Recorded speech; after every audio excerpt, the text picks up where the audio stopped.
Habari gani? I am karibuni na asanteni kwa kuwa nasi leo. I'm a little late in putting in my greeting, but habari gani?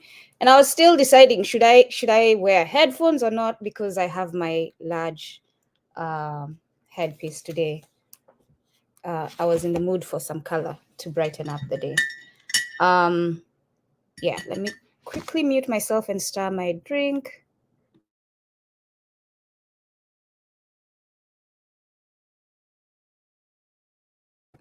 Yes, I didn't want you all to have to hear that stirring sound. It can be annoying to some, not intentionally, but because of their tolerance of certain noises. So, karibuni, I hope you all had a good weekend. We are on our last day. Much love to you too, Asante. Yes, I could use the love. We could all use the love. Let's share it. Let's tell it to each other. All the time. Let's remind each other how much love we have for each other, because the hate is abound. The hate is clear. The hate that we feel for each other, it is clear. So let's remind each other that love exists as we swim in this world filled with hate that is evident everywhere we turn. So we are reading how you listen. See, this is what happens. Some of us have thoughts all the time and we use stickies. How Europe underdeveloped Africa. And I will add the banner so that you can all support. Thanks to the Walter Rodney Foundation, Mama Patricia Rodney, for allowing us to read this.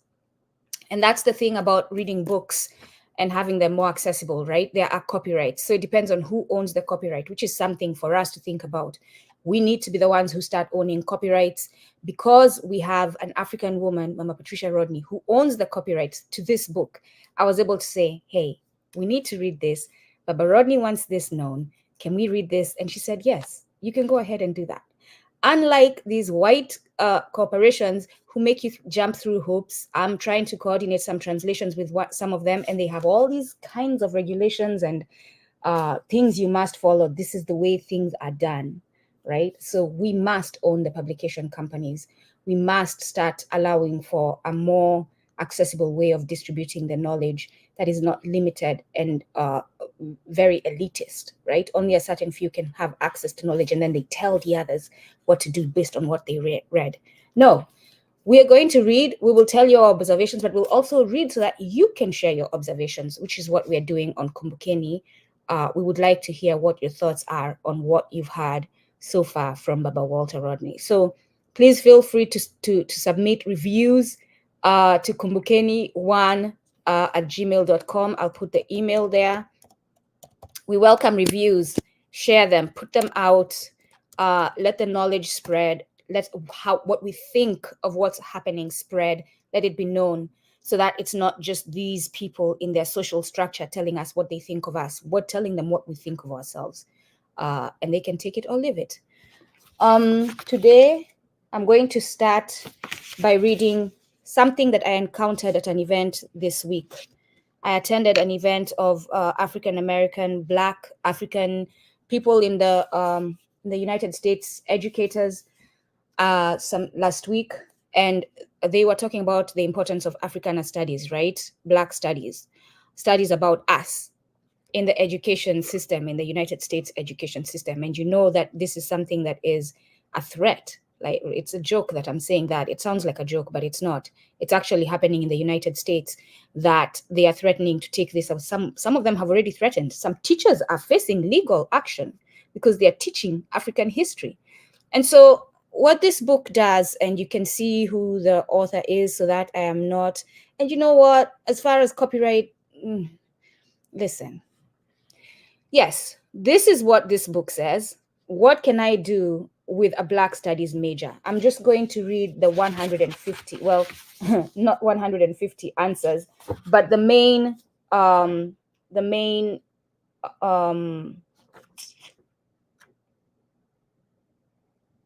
majors that you can take with Africana studies, so that you see what is being said. But I will read the introduction by Robert Fikes Jr., a librarian at San Diego State University, his thoughts on this. But just to know that there are 150 answers to that question. Young people, I'm talking to you, those people who are now getting ready to go in college, those people who are in college, white people, I'm talking to you. It is important for you to learn about Black people, because your ignorance is what feeds your hate. Your ignorance is what feeds your actions. Your lack of understanding our culture is what feeds your inhumanity. So I am telling you, if you're a white person who wants to come to me and say, what can I do? How can I help? But I am limited. Read this and allow and actually take Black studies in school. But as long as you don't care, hey, you're a lost cause. I honestly, you're a lost cause. If you are that racist who wants to remain racist, you are truly a lost cause. I'm talking to the ones who are focused on humanity, the well-being of humanity. That's who I'm talking to.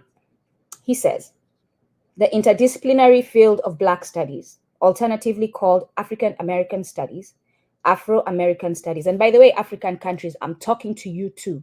You need to teach this in your schools. Enough is enough with the white man telling you what you should, or the Chinese man telling you what you should teach in your schools. We need to learn about each other.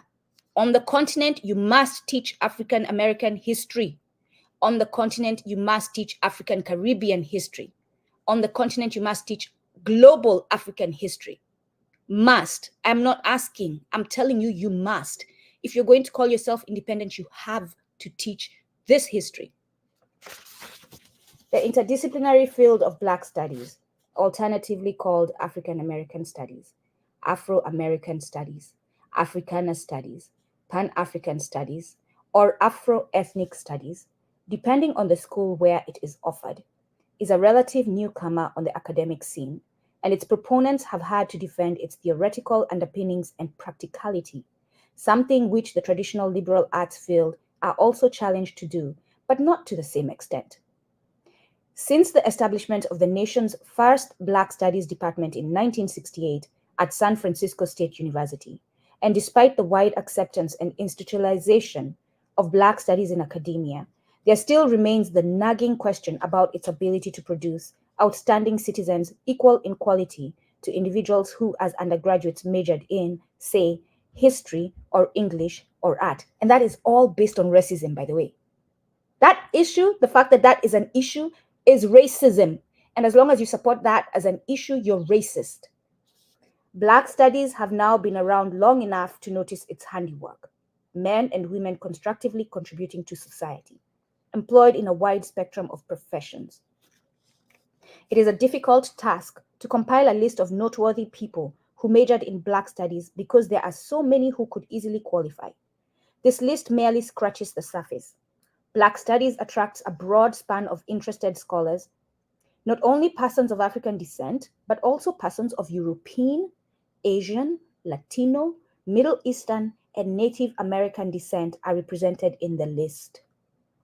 Some of those mentioned are virtually household names or have received considerable local or regional attention. Their professions range from A, astronaut. There are astronauts who took Black studies, and they were still astronauts, and they're probably really good at what they do, to Z, zoo administrator. There's a zoo administrator somewhere on this planet who took Black studies and is probably really good at what they do. In short, the answer to those asking what can a person do with a Black studies major simple, the answer from Nduku is you're racist, but the answer, based on the author, is anything. Most of the entries contain a brief sketch of the person's career, the type of degree obtained in Black studies, the year the degree was obtained, and additional, usually graduate, degrees in other disciplines that the person was granted. And there's an acknowledgement to Robert Fikes, the National Council. I'm reading this because it's important to acknowledge these actions of clearing the path towards our liberation, right? The National Council for Black Studies is extremely grateful to Robert Fikes for this excellent publication. For too long, those of us in the discipline have battled the traditional disciplines, knowing the excellent job we do in developing excellent scholars and valuable community leaders, This publication clearly speaks to the work being done across the nation in Black Studies. Robert, we applaud you. And you all are very good about, on Memorial Day, talking about, we thank you. We thank you for fighting for our country. We thank you. Well, thank the teachers for educating us and keeping our economy going, and for struggling to fight for what must be taught, for the truth. We thank you, teachers. Thank the teachers just as much as you thank the soldiers, because both of them are equally important. And you can add me if you like to. Yeah. So the fields of study, there's lots of people who've been named. You can get the book if you'd like to find out who exactly they've named, what they are doing. You have physicians, you have a dentist, chiropractor. They took Black Studies, medicine and health. Again, physicians, chiropractors, dentists, took Black Studies. Taking Black Studies did not stop them from being physicians, dentists, and all that. Science and technology. You can take science and technology and take Black Studies. Astronauts, computer teachers, professor of physics, electrical engineer, and a Gates Millennium. Not that I like, Gates Foundation, we have issues, but different careers took Black Studies, and it did not hinder them from succeeding in their careers. Law, especially if you're in law, you best be taking Black Studies, especially if you are white and you claim, because this is what law enforcement is supposed to be for, protecting the people. Take Black Studies so that you can know how to deal with Black people, so that you can understand Black people, and you're not using your bias to deal with us. And you can understand why we react the way we react to you. Politics and government. They took Black Studies. You can major in politics and government and take Black Studies. Business and industry. They took Black Studies. Performing arts and entertainment took Black Studies. Performing arts and entertainment. You know all the racist stuff you producers are putting out there. You need to take Black Studies so that you can understand that it's wrong. Visual arts took Black Studies. Literature and poetry took Black Studies. Africana Studies, you heard all the different ways of calling it. Basically, learning about us, Black people, African people. Sports, Black Studies. Education, most importantly, education. If you're a white teacher who's going to education, this is a very important one.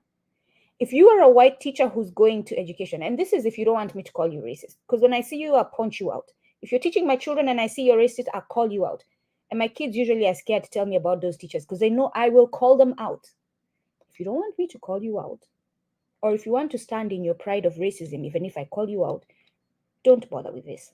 But if you actually want to make a difference, white teachers in education, learn about Black Studies. You need to understand the Black child. You need to stop using your bias towards the Black child because it's harming them. News media. You all know yourself. Social, community, and humanitarian services, Black Studies. Religion, they took Black Studies. There you go. So you can take all those majors. You can be a doctor and still take Black Studies. You can pursue medicine, a medicine career, medical career, and still take Black Studies. So I mentioned this because I found out through the event that these professors are having a hard time convincing their administration the importance of Black Studies, along a lot of Africana studies, if they are in the institution. And I'm going to name one institution because it needs to be named for its trifling self. If they are in the institution, they're minors. And these fellow Africans who are teaching in those spaces have to fight through the politics to get them to be recognized as majors. You have Black Studies being minors, while philosophy is major. They're majors, philosophy. And you all want to ask me what the importance of Black Studies is when you have approved philosophy as a major. Yeah. So Pittsburgh is the university. Princeton is the university. I'm sorry. Princeton is the university that does not have Black Studies. With its racist history, Princeton. And then I found out through the event that apparently at Kean University, there's a white South African who wants to lead the Africana Studies program and squash the Black person who already leads it because she calls herself an African. Whether you listen to me or not, if you're a white South African, you got there as an invader. Your ancestors got there as an invader. You are not an African. No, you're not. Africans who were brought to the United States were brought here by Americans, and therefore they can claim to be American, whatever that means. But they can claim to be American because they have built here. What you as a white person in Africa have done is destroy Africa, and therefore you cannot claim Africa. You're not an African, and you should not lead Africana studies, especially if you're preventing the different things that are being done in that department. If you're building barriers in that department, no, you should not. But at the same, either way, you as a white South African are not an African. Let's just get that clear. And you should not lead that department. And any Black people in those institutions should rise up against that and make sure it doesn't happen. Anyway, let's get to Baba Rodney. I say these things because this is what Baba Rodney is telling us. All these things sound like they're not related, but they're related to what he's telling us. Let's finish the book.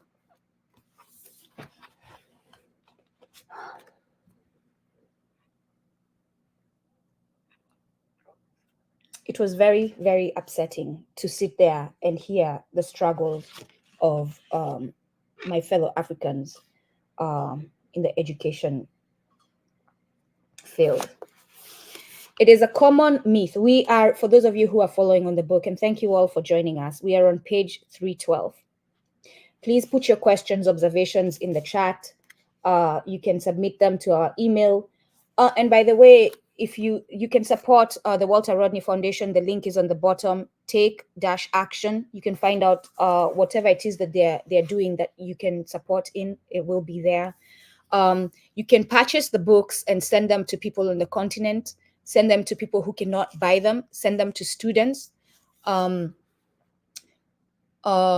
yes, they have their annual symposium coming up next year, March. I believe it's 21st to 23rd. I'll find that. But if you go to the website, the dates should be there. You should be able to find that information there. Save the date. It would be nice to see some of you, well, all of you there. I say some because I don't know who's going to be able to afford to attend. That's why I said some, not because I don't want to see you all. If you're racist, I don't want to see you. Don't even show up. All right. Okay. Well, just go to the website. You will to confirm that date and save the date. So page 312. It is a common myth within capitalist thought that the individual through drive and hard work can become a capitalist, right? You know, bootstraps. You've heard of that? In the United States, it is usual to refer to an individual like John D. Rockefeller Sr. as someone who rose from the rags to riches. To complete the moral of the Rockefeller success story, it would be necessary to fill in the details on all the millions of people who had to be exploited in order for one man to become a multi-millionaire. The acquisition of wealth is not due to hard work alone, or the Africans working as slaves in America and the West Indies would have been the wealthiest group in the world. The individualism or the capitalist must be seen against the hard and unrewarded work of the masses. This is something that I saw the other day online.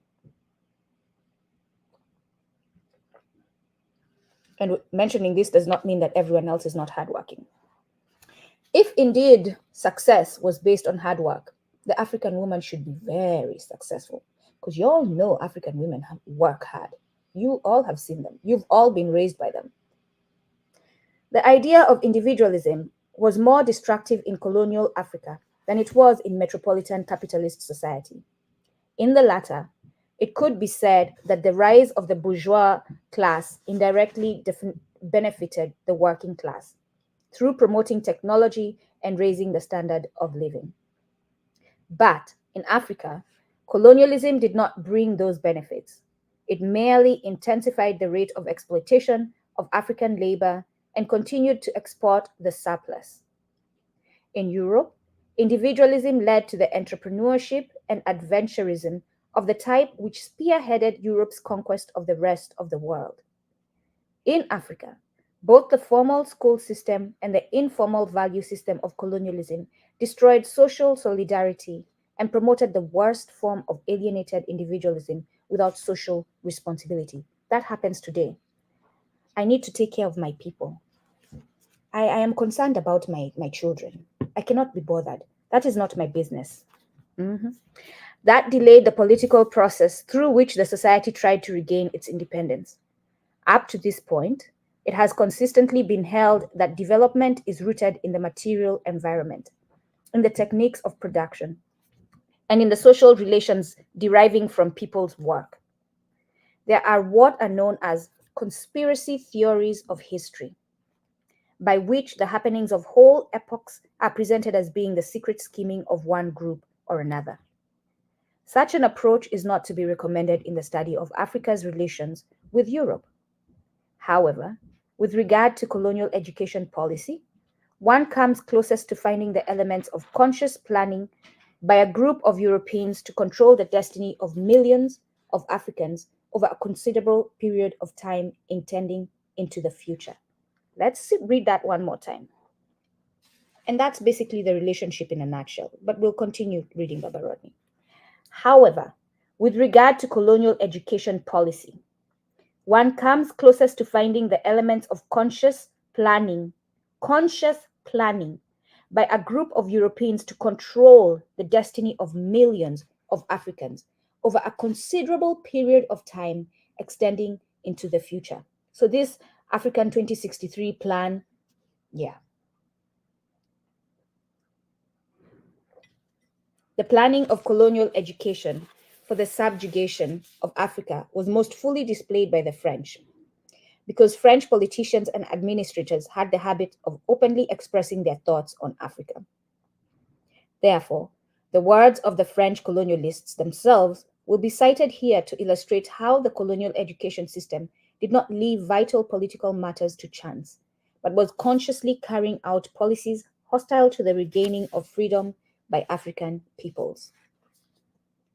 Ever since the period of the imperialist scramble for Africa, French leaders realized that it was imperative to start some schools in the parts of Africa claimed by France so that French language and culture might be accepted by some Africans who would then identify with France rather than Britain or Portugal or some other European rival.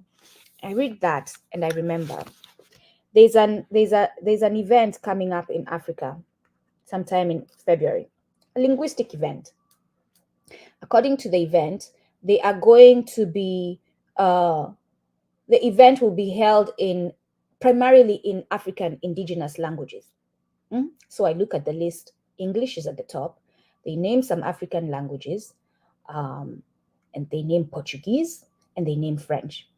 And out of the whole list, with English, Portuguese, and French named, Kiswahili is not there. This was particularly true in disputed frontier zones.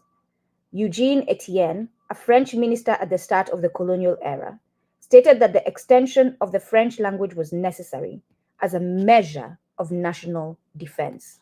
You all know they use national defense to excuse every kind of horribleness. As early as 1884, there was set up the Alliance Francoise as all instrument of educational and cultural imperialism, recognized and supported by the French government. The reports of the Alliance Francoise show clearly that they thought of themselves as an arm of French imperialism, fighting so that France could entrench itself. For example, the Alliance Francoise wrote of French schools in Upper Guinea in the late 19th century. They have to combat the redoubtable influence of the English schools of Sierra Leone in this region. The struggle between the two languages becomes more intense as one moves to the south, invaded by English natives and by their Methodist pastors. As seen earlier in the case of Portugal and Spain, the spread of the language of the European colonizing power was considered of major importance. Belgium, on the other hand, encouraged local languages as a means of division and retardation. Jesus, excuse me. Only in Tanganyika, under German rule, was there a positive reaction to the potentialities of Swahili as a teaching language, so that there was a further impetus to that language, which had already spread by trade, politic, and at relations and personal contacts.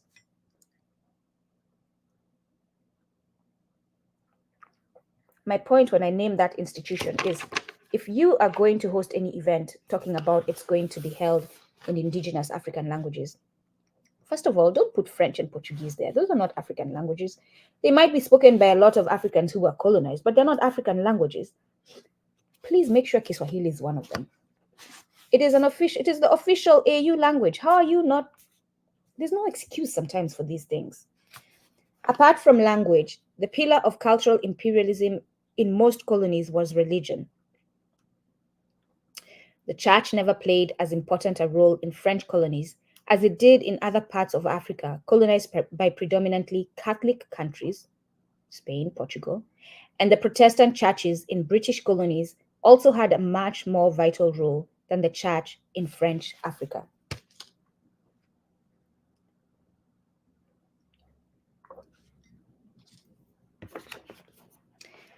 The explanation is that the French bourgeois revolution of the 18th century was more thoroughly anti-clerical than any other bourgeois revolution, and the Catholic Church was completely separated from government in France by 1905, after many years of poor relations. Nevertheless, when the French saw that mission schools were helping England to entrench itself in Africa, the French government asked the aid of their own Catholic Church to secure national interests. So even they will forget their differences in order to accomplish what they want. Oh, I wouldn't be able to help you with that. It should be in your settings, Jane, Nduku, to take off the captions. Should be in your settings. I don't have captions set up, unless we do. And you know what? Actually, we do it because of those who are hard of hearing. So we have the captions for that, so that we can be more accessible. Okay, yeah. From the viewpoint of the colonizers, once the frontiers of a colony were firmly decided, the major problem remained that of securing African compliance in carrying out policies favorable to the metropoles. There was always the possible use of force for that purpose, but naked force was best kept in reserve rather than utilized for everyday affairs. Only education could lay the basis for a smooth functioning colonial administration. In the first place, there was the elementary language problem of Europeans communicating with Africans. Most of the time, Europeans used translators to pass on orders, but it was known that African translators seized the opportunity to promote themselves and to modify or even sabotage orders. There was a saying in French colonial Africa that translation is equal to treason. And the only way to avoid that was to teach the mass of the people French. Then there was the practical aspect of educating Africans to be better workers. Just as in Europe, the workers received education so that they would be more efficient and produce extra surplus for the capitalists. In colonial Africa, the European bourgeoisie realized that some education would maximize the value of labor. Albert Sarraut, a French colonial minister, stressed in 1914 what he termed the economic utility of educating the African masses.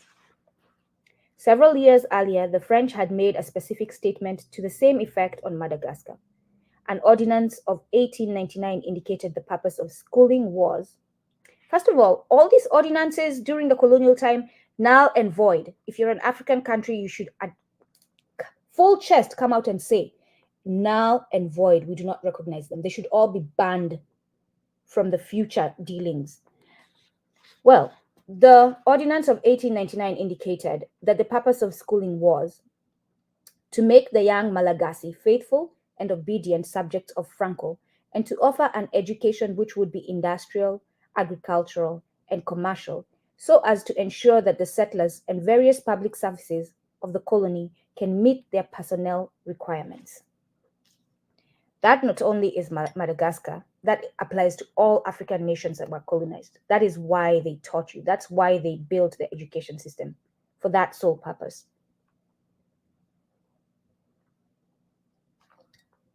In practice, it was not necessary to educate the masses because only a minority of the African population entered the colonial economy in such a way that their performance could be enhanced by education. Indeed, the French concentrated on selecting a small minority who would be thoroughly subjected to French cultural imperialism and who would aid France in administering its vast African colonial possessions. William Ponty, an early Governor General of French West Africa, spoke in terms of forming, open quote, an elite of young people destined to aid our own efforts, end quote. In 1919, Henry Simon, the colonial minister, outlined a program for secondary education in Africa with a view to making the best indigenous elements into complete Frenchmen. The best expressions, those Africans who are priding themselves of being so educated. I encountered one on Instagram just the other day. You've been duped and bamboozled, and you must look within mentally to see exactly what you were taught and compare it to history. The best expressions, not their story, not his story, but our story. The best expressions of the political implications of French colonial education policy came in the 1930s, and by that time, some action was also matching the words. Brevy, the Governor General of French West Africa in 1930, urged the extension of the higher levels of primary schooling for Africans to help us in our work of colonization. Brevy was encouraged by the fact that by then there had appeared a native elite of whose zeal for a thorough and exclusive French culture signs are all visible. So, with the support of the Inspector General of Education, that governor went on to outline plans for African students to attend secondary school so as to become colonial cadres. Any socio-political system needs its cadres. That was the role played by the youngest age grades in Shaka's armies, and it was the role played by the Komsomol, or young communists in the Soviet Union. Being a cadre involved not just training for a practical job, but also political orientation to serve as a leading element in the system. The French and other colonialists understood this very well. This is how Brevy expressed it.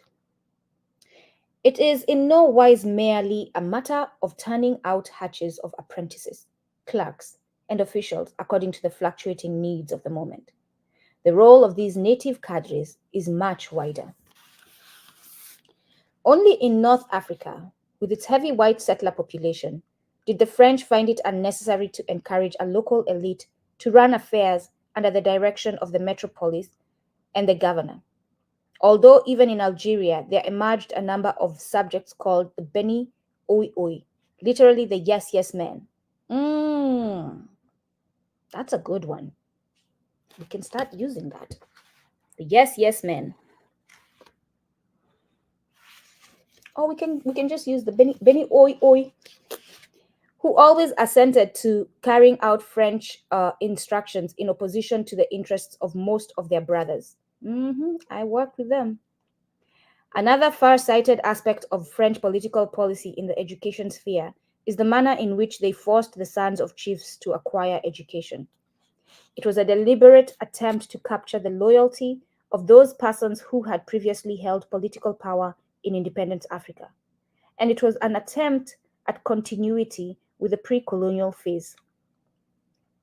As the French themselves put it, by educating the sons of traditional rulers, a bond, open quote, a bond is thus established between the native cadres formed by us and those that the native community recognizes, end quote. In 1935, a team of British educationalists visited French Africa, and they admitted with a mixture of jealousy and admiration that France had succeeded in creating an elite of Africans in the image of Frenchmen, an elite that was helping to perpetuate French colonial rule, To greater or lesser extent, all colonial powers produced similar cadres to manage and buttress their colonial empires in Africa and elsewhere. Man, this is making me feel disgusted about my educational background. I don't know if it does that to anyone else.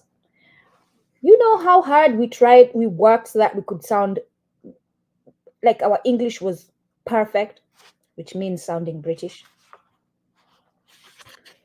After the Second World War, it became obvious that colonial rule could not forever be maintained in the same form in Africa, Asia already having broken loose and Africa being restless.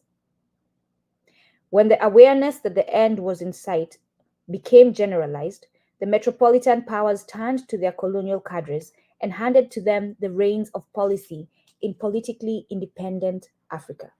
So those of you in Africa, let's just sit with that one for a minute, who think you're independent. So these Africans, they were training to control your masses. When they realized that fate had decided they were no longer going to be ruling in Africa and the Africans were going to tear them apart soon, because they had seen it happening in Asia, they decided, okay, we have to catch this before it becomes bad.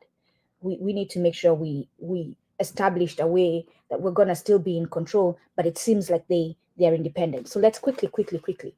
These people we taught how to be good speakers, how to be good Frenchmen. Let's give them the leadership. They have independence, but let's leave it in their hands, because they're ours. They'll be doing what we want to do. They're looking up to being as French as possible. So they will make sure that our interests are upheld. So, which is why you have African leaders who do not serve Africa, but they serve their French masters and their English masters. It should be emphasized that the choice that Africa should be free was not made by the colonial powers, but by the people of Africa. This is true. African people fought. Just because these colonialists figured out a sneakadoo way of saving themselves does not mean that the pressure didn't come from the fighting of Africans. The pressure most definitely came from the fighting of Africans. Nevertheless, the changeover from colonialism to what is known as neo-colonialism did have the clement of conspiracy in it. Again, I just said their trickery. In 1960, and the then British Prime Minister, Harold Macmillan, made the often quoted statement that a wind of change was blowing across Africa.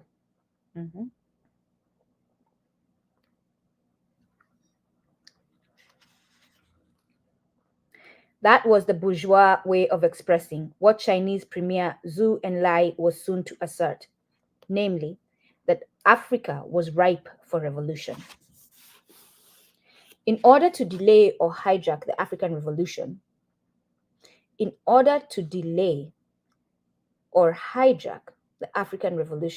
and it has been delayed and hijacked to this day. You can at me if you want. It is still delayed and hijacked.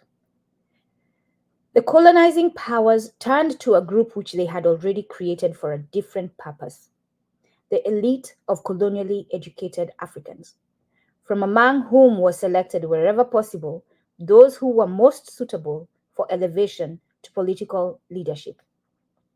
And the administration and military apparatus were left in the hands of similar trustworthy cadres. There were a few far-sighted Europeans who all along saw that the colonial educational system would serve them if and when political independence was regained in Africa.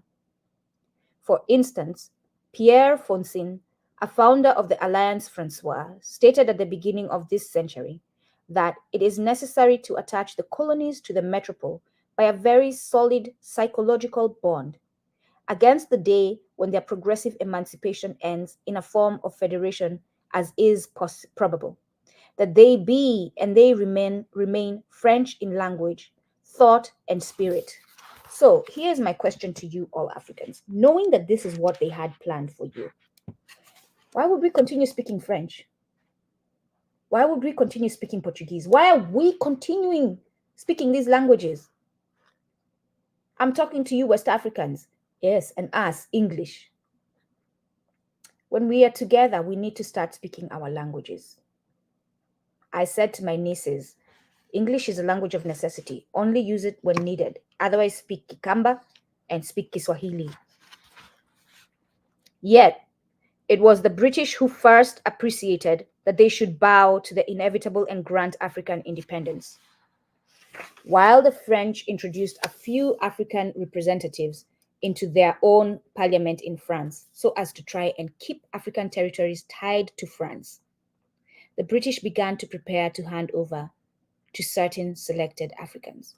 So now you know why you have Black people in these spaces. Given that the system still controls you and subjugates you, you can understand that the only reason you have Black people in those spaces, the only reason they have accepted Black people in those spaces is that it's an illusion, right? You see that you have a Black person there, but what they really are doing is serving the master's wishes. In the metropolitan capitalist countries, there were and still are elite schools which provided the bulk of the political and other leadership.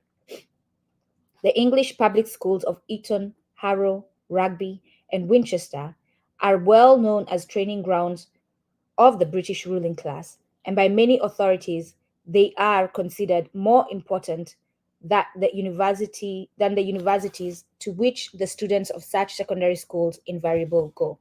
In the United States, you have West Point, right? That's one of them, among others. That's where your leaders are trained.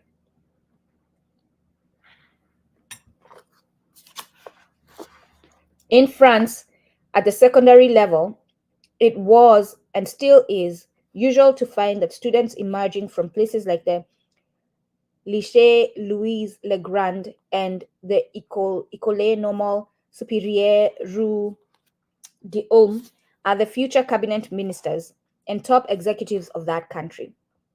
In the United States, I'm glad he said, in spite of the myth that everyone can reach the top, a high proportion of the ruling class went to exclusive schools like the private boys' schools of Groton, St. Paul's, St. Mark's, and Phillips Exeter. Under the African conditions, anyone who went to school in the colonial period virtually entered the elite because the numbers enjoying that privilege, even at the primary level, was so small. In addition, within each colony, there tended to be at least one secondary school or higher institute, which played the role of furnishing the political administration personnel of Africa in the era of political independence. The names of cabinet ministers and permanent secretaries of individual African countries can be found on the school rolls of Gordon College in Sudan, Alliance High School in Kenya, I know that, King's College Budo, Uganda, Tabora Secondary School, Tanzania, Livingstonia, Malawi, William Ponty, Senegal, Sierra Leone Grammar School, Mfantisipim, Ghana, and Layi Galieni, Madagascar, and a few others. Besides, there were Makerere, Furabe, and Achimota as long-standing university or near-university institutions. In retrospect, it is now very clear that one of the most significant aspects of the colonial education system was that provided by the armed forces and police. Colonial armies such as the King's African Rifles, there's nothing African about them, by the way, just the name. Colonial armies such as the King's African Rifles, the French Free Army, and the Congolese Force Publique produced sergeants who later became the majors and generals of independent Africa, and in several instances, the heads of states. Policemen also achieved similar rapid promotion, although their political position has been, hold on 1 minute. Let me just fix this situation.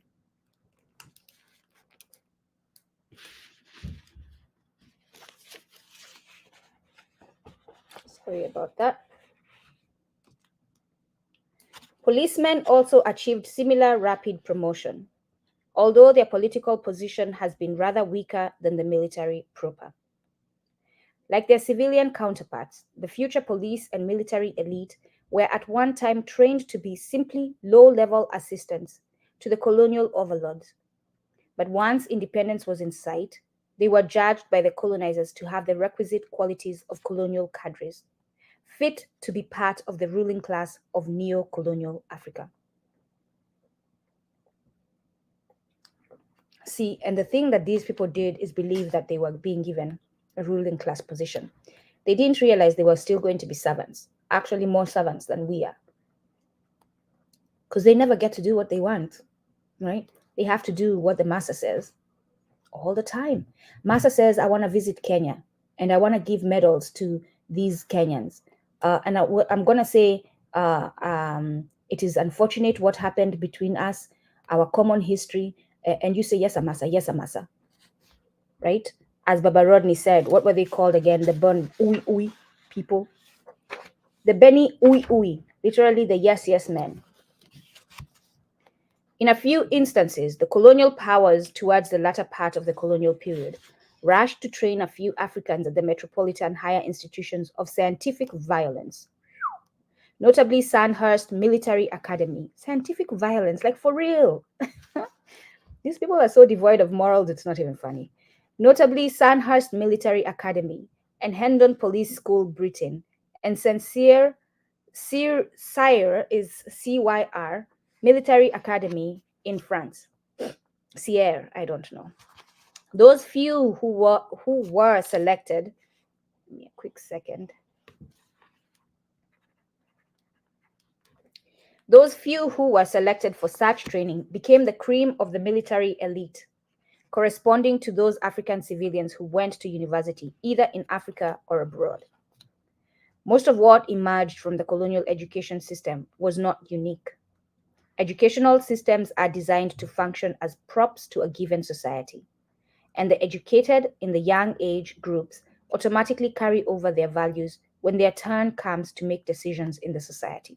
So, if that's the case, and we're looking to be liberated as Africans,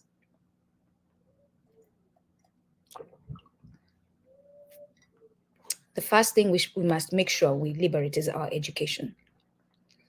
We must Africanize our education. If it is indeed true that the educated in the young age groups automatically carry over their values when their turn comes to make decisions in the society, and these values have been built based on this false education, miseducation, this education that was supposed to control you, then we must make sure that we stop giving those values to our young ones. So our education system must change. And for those of us who are in spaces, imperialist spaces like the United States, the UK, and all these spaces where they're telling you there's a curriculum you must follow. Sure, there's a curriculum we must follow. But we as Africans must come together and build outside African schools where we correct the miseducation, constantly countering the false narrative that they're learning. In Africa, the colonialists were training low-level administrators, teachers, NCOs, and railroad booking clerks for the preservation of colonial relations. And it is not surprising that such individuals would carry over colonial values into the period after independence was regained. Colonial values like how you have your police beating citizens when they speak up against you. You're a leader. You should be open to criticism. That is how you have offered, at least this is what leaders should be, to serve your people. And if you're not serving your people, you should sit and listen to them telling you you're not serving well, and then figure out how you're going to correct. But no, you're a colonialist. You are in black skin. You're beating your people when they speak up. The fact that you, as an African, invite a former colonial power, an oppressor, to come visit your country, walk around as if they are friendly people to us, give medals to people who sacrificed their lives, people who went through such trauma, people who still have that trauma in their bodies. We have people with bullets still in their bodies. And you have failed your people. The colonialists, meanwhile, took action wherever possible to ensure that persons most favorable to their position continued to man African administrations and assumed new political and state police powers. And if you all don't think that's going on now, that is the reason for the coups that have happened in Africa. That is the reasons for the murders of African leaders. That is the reason. They want to make sure that that position is always occupied by someone they can control. Such a presentation of events would be termed one-sided by many Europeans and Africans too. In a sense, that is true, and the one-sidedness is deliberate. It is a presentation of what the colonial education system achieved in terms of what it set to itself to achieve. The other side of the matter is not the good with which colonial educators can be credited, but rather the good that emerged in spite of the efforts and intentions of the colonizers and because of the struggles of African people. So I was online the other day and I said, the Wagner Group, someone was, we were commenting on a post about Congo. You've all seen that post. There's a mama in Africa from Congo who's very upset. She is saying, she's putting out there the knowledge that she has that the situation in Congo is who is to blame for it, right? She's saying that. And so I respond and I say, because somewhere in the comments, someone had said, the Wagner Group has helped West Africa, look at them, how are they doing, or something. Somehow someone was saying some positive thing about Wagner Group. And I said, the Wagner Group is not Africa's friend. They have mines in Congo. They are part of the problem that this mama in Africa was talking about. And you had Africans coming and telling me how uneducated I am, how I don't know history, how I could say that as if Africa does not need partners, how Russia has done this and that for Africa.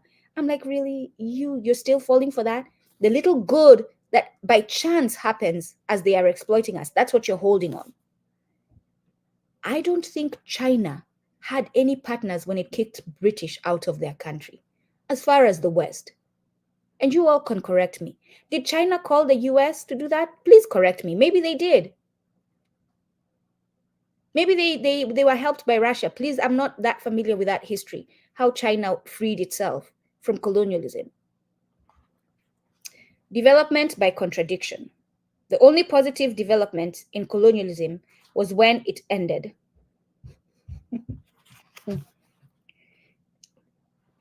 Hold on.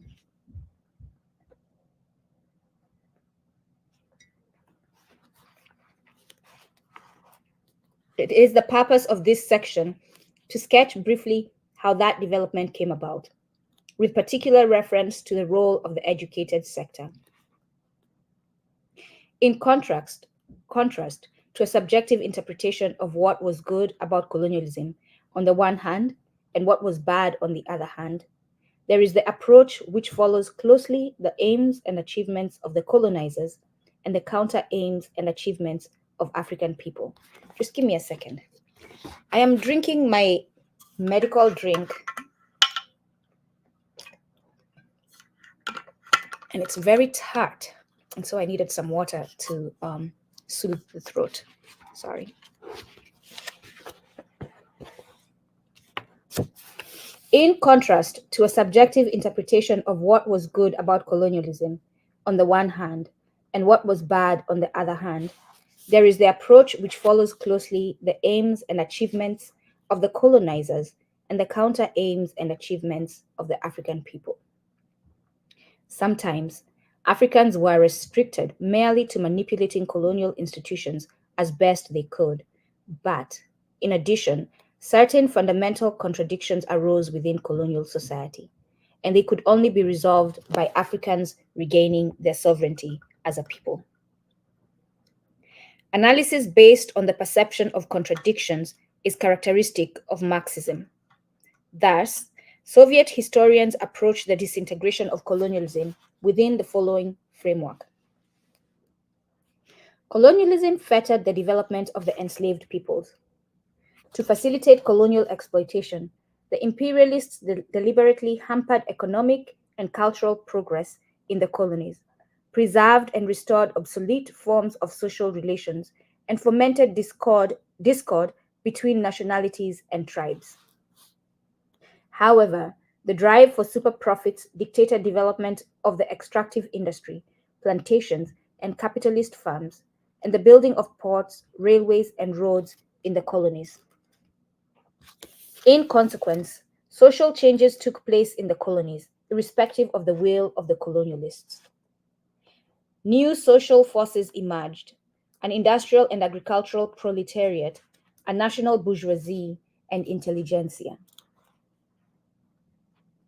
Among the different segments of the African population within the so-called modern sector produced by capitalist activity, the cash crop peasantry was the largest. African cash crop farmers had profound grievances against the colonialists, centering on the low price for African products and sometimes on land alienation. Agricultural wage earners and urban workers had definitely lost their land and were resisting wage slavery. They did so by organizing as the European proletariat had been doing since its formation, and by virtue of compact organization, African workers made their presence felt much more strongly than their limited numbers might otherwise have warranted.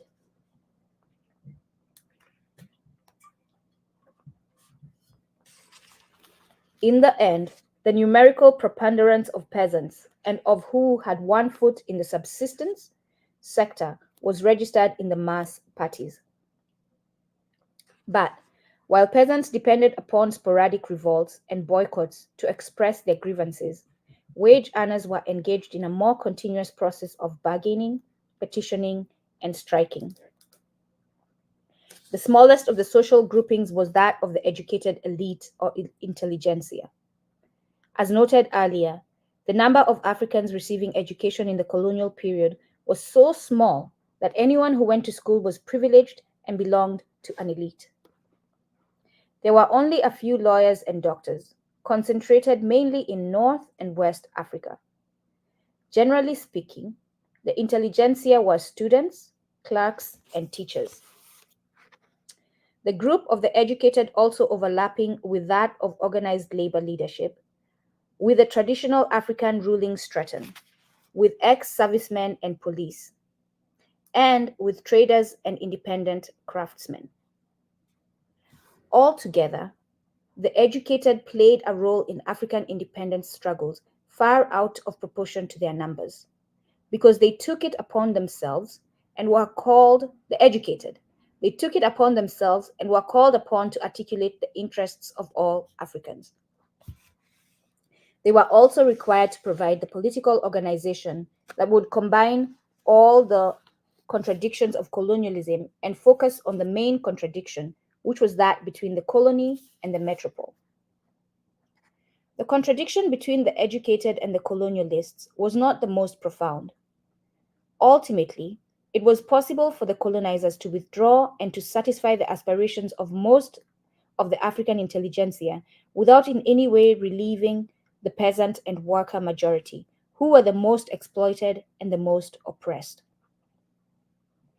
However, while the differences lasted between the colonizers and the African educated, they were decisive. It has already been argued at some length that colonial education reached a limited number of Africans, that it was restricted to elementary levels, and that its pedagogical and ideological function was such as to serve the interests of Europe rather than Africa. Even so, the numbers enrolled, basically their curriculum, their style, their method of teaching was to teach you so that you can be of service. That's what that line says. Even so, the numbers enrolled would have been much smaller were it not for efforts on the part of Africans themselves. The secondary school opportunities would have been narrower, and the ideological content would have been more negative if the activities of the African masses were not in constant contradiction to the aims of European colonizers, if we did not constantly continue to resist. Above all, education for continued enslavement never quite fulfilled its purpose. Instead, different levels of contradiction arose, leading to independence, and in some cases, heralding a new socialist epoch by the end of colonialism. Baba Amos Wilson talks about this, right? How the oppressed, you cannot keep a people oppressed for long, no matter what you do. You create an education system that will control them, bamboozle them, have them operating as zombies. No, as long as the people are oppressed, they will rise up against you.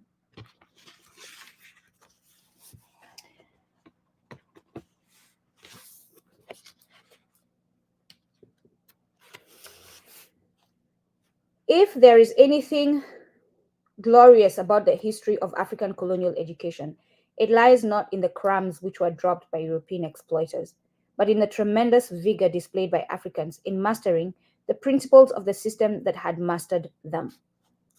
In most colonies, there was an initial period of indifference towards school education, but once it was understood that schooling represented one of the few avenues of advance within colonial society, it became a question of Africans clamoring and pushing the colonialists much further than they intended to go.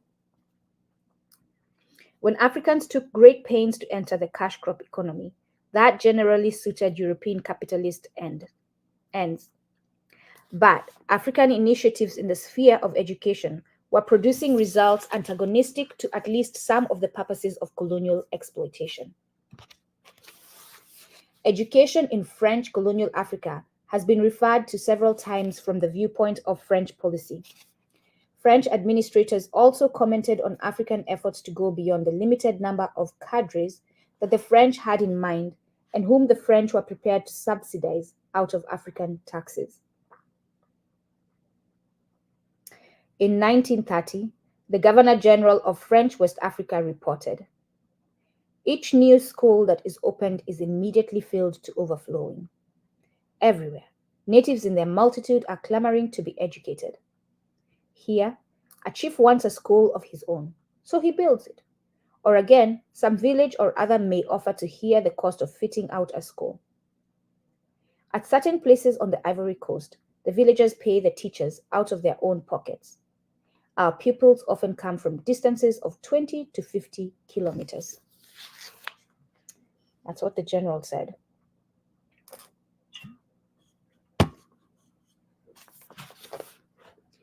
African enthusiasm is seeking more and higher education, was not confined to any part of the continent, although in some parts it was manifested at an earlier date and more intensely. For instance, the Gold Coast and Sierra Leone had a tradition of European education going back to the 17th century. Therefore, it was not at all surprising that in 1824, the Times Educational Supplement commented that there was a universal demand for better and more education on the Gold Coast. It was the Gold Coast which produced J.E.K. Aggrey, that distinguished African educator and nationalist, and he fired the imagination of Africans well beyond the Gold Coast, insofar as formal education was concerned. There was a definite correlation between the degree of colonial exploitation and the amount of social services provided. That applied to education in particular, so that urban, mining, and cash crop areas had a virtual monopoly of schools. That was partly due to the capitalist policy of enhancing the labor power of workers. But it was also the consequence of efforts made by Africans inside the cash economy. They made demands on the colonial administration, and they also went through a great deal of sacrifice and self-denial to get more school places. Thus, one finds that Igbos who were earning income from palm oil deployed a significant proportion of their small earnings into the building of schools, usually in association with the church. Incidentally, it should be noted here that what were called church or mission schools were often entirely financed by Africans. They paid church dues. They made donations for the church harvest. They sometimes contributed a special education fund, and they often paid school fees. That pattern was widespread in Igbo land, and it was not uncommon in other parts of colonial Africa. The existence of schools should be traced through the church back to palm oil and the people's labor. I can attest to this, having grown up in Africa and having gone to those fundraisers in the church that helped support the different projects of the schools around. Indeed, it must not be forgotten that missionaries, administrators, white settlers, the whole lot, were living off African labor and resources.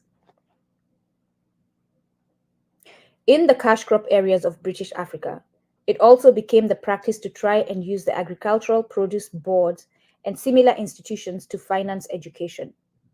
After all, the agricultural boards were supposed to have been established in the interest of peasant producers. They concentrated on exporting surplus in the form of dollar reserves for Britain. But towards the end of colonial rule in the self-government epoch, it was too much of a scandal to avoid giving Africans some small part of the benefits of their labor.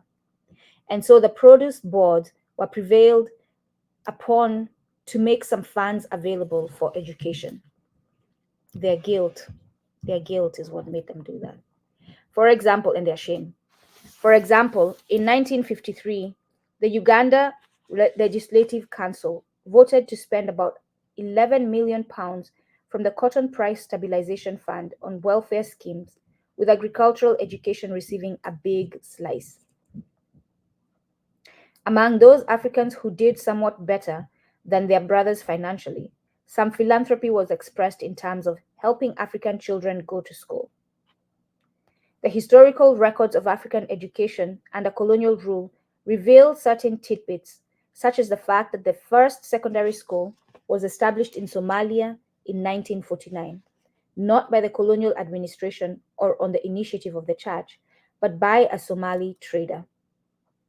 Of course, it is still expected in Africa that anyone who is already educated and is earning a salary should in turn help to educate at least one more member of his extended family. That is precisely because his extended family and his village community often made sacrifices to allow him to be educated in the first place. That was as true in Mauritania as it was in the reserves of South Africa, and no African would have any difficulty in supplying his own examples to that effect, me included. There are now available a number of biographies of Africans who gained prominence in the colonial period, usually in the movement for the regaining of African independence. It invariably emerges from reading such biographies how much of a struggle it was to be educated in colonial times. I wasn't educated in colonial times, but still, even at my time, it was a struggle.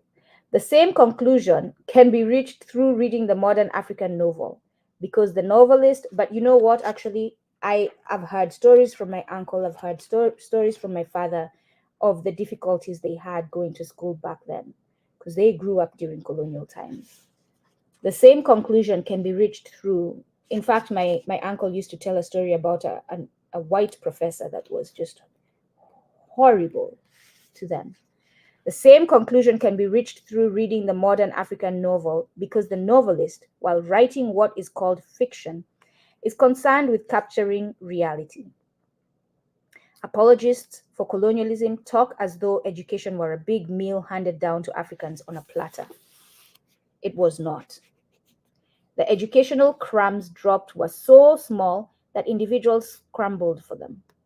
They saved incredibly from small earnings and sent their children to school. And African children, Baba Rodney is saying, African people saved incredibly from small earnings and sent their children to school. And African children walked miles to and from school and thought nothing of it. But apart from physical and financial sacrifices, Africans in some colonies had to wage a political battle to have the principle of African education accepted. I am certain they fought greatly to keep Kiswahili in the system. The colonies in question were those with white settler populations, Kenya being one of them. In Kenya, white settlers made it clear that as far as they were concerned, an educated African was better than an uneducated one. I'll read that with more clarity.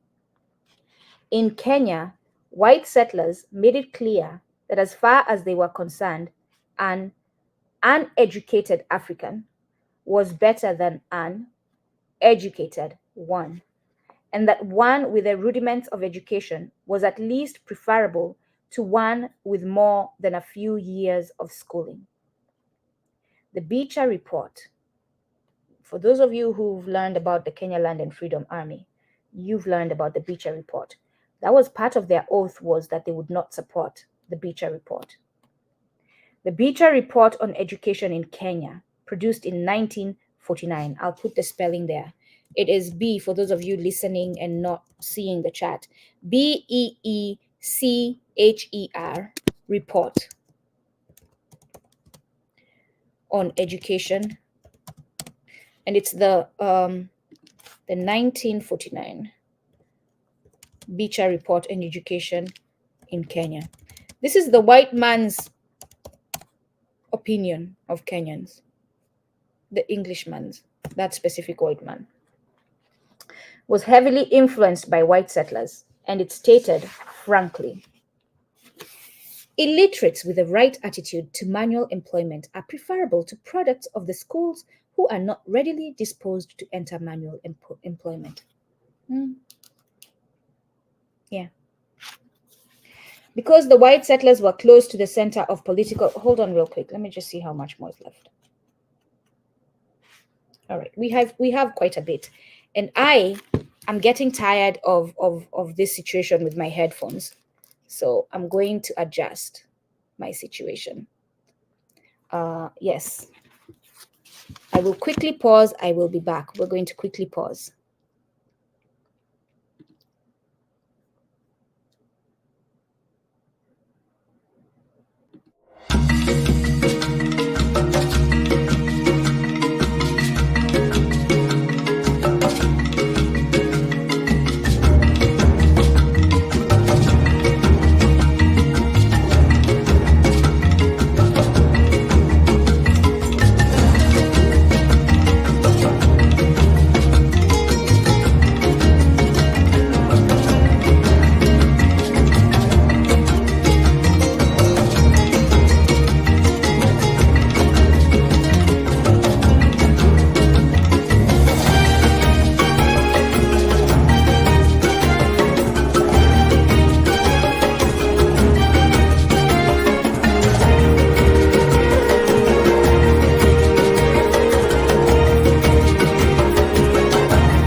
Headgear and the headphones were not going well together. Yeah, it was giving me head pain, and I wasn't going to go through it for the rest of yeah.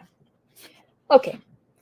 Yeah, the headphones are connected to the audio and all that, so apparently it gives a better sound. So I'm trying to give you all a better sound.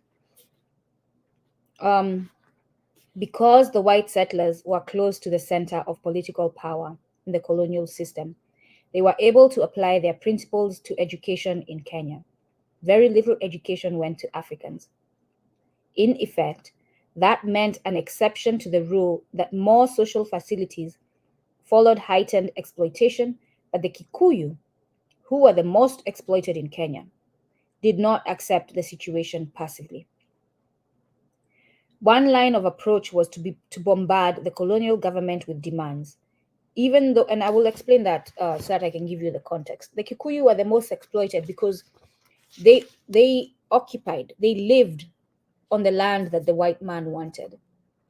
That is where Kikuyu people had settled. So through migration in Africa, people found places land that benefited the practices that they carried on for their economy, for their well-being, for their religion, whatever practices that they carried as a people, that they took on as a people, they selected the land based on that. So the Kikuyu were farmers, and so they selected lands that were fertile for farming in the Rift Valley area. And so when the white man comes and they're looking, it's also the temperatures there are really good, especially for these pale-skinned people. It gets cold there, so it was close to what they have back where they came from, and so they wanted those lands. And which is why, because they wanted those lands, they're going to villainize these people who are there so that they can make them seem like the criminal, and they will exploit them. So the Kikuyus had the disadvantage of being the peoples who were exploited the most in Kenya. Not to say that other peoples were not exploited, and not to say that other peoples of Kenya did not join the Kikuyu in fighting the Englishman. You see through the records of the Kenya Land and Freedom Army, even in their names, that other people, the Kambas, there were Luos, there were other peoples of Kenya who joined the fight against the imperialists and the colonialists. And who were my own family, as I was talking to my father and my uncle, and those of you on Patreon, unfortunately you have it in Kikamba, and I will do the translation one of these days. But they told me that our land, a lot of our land that belonged to my great grandfather, was taken by the Englishman. So this happened to many Africans. And so we had to move, which is why we settled wherever we are today. One line of approach was to bombard the colonial government with demands, even though Africans were in a far less favorable position to do so than white settlers. The demands were partially successful. The Beecher report grudgingly conceded a few schools to Africans at the primary and secondary level by suggesting places for 40% of African children at junior primary, 10% at senior primary or intermediate, and 1% at secondary level. So you as an African should ask yourself, this is what you as an African today should ask yourself, especially if these numbers are still showing. In primary school, there was 40%. Senior primary, 10%. What happened to the 30%? Secondary level, 1%. What happened to the 39%? That's what you should ask yourself. And then find out the answers through research.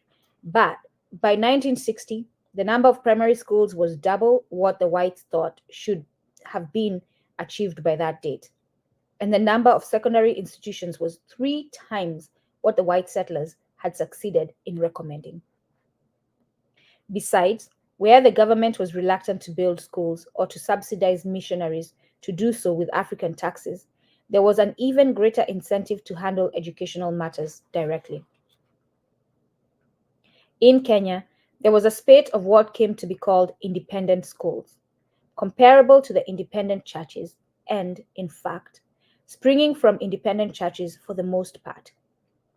The independent schools in Kenya formed 2 major associations, namely the Kikuyu Independent Schools Association and the Kikuyu Karinga Education Association, formed in 1929. We resisted. We have always resisted. In practice, just as the European Christian missions used used schools to attract converts, so the independent churches attracted great importance to schooling. John Chilembwe made striking efforts in that respect, aided by brothers recruited from among African descendants in the United States. I always like when this is shown in evidence. I will read that just one more time, so that you people who want to limit yourself to the borders, both on the continent and in the diaspora, can understand that this connection we have with each other will not be resisted. Okay? Whether you like it or not, it will happen. If you want to be the only one who's holding on to some border of some imperialists, all the best. John Chilembwe made striking efforts in that respect, aided by brothers recruited from among African descendants in the United States. The Muslim religion was also a stimulator of educational advance during the colonial period. In North Africa, Muslims often found it necessary to channel their efforts into schools other than those built by the colonialists. The Society of Reformist Ulema in Algeria started a large primary school program in 1936. By 1955, its primary schools catered to 45,000 Algerian children, and from 1947, the society also ran a large secondary school. Similarly, in Tunisia, Popular Initiative financed modern Quranic primary schools, providing places for 35,000 children, equivalent to 1 out of 4 going to primary school.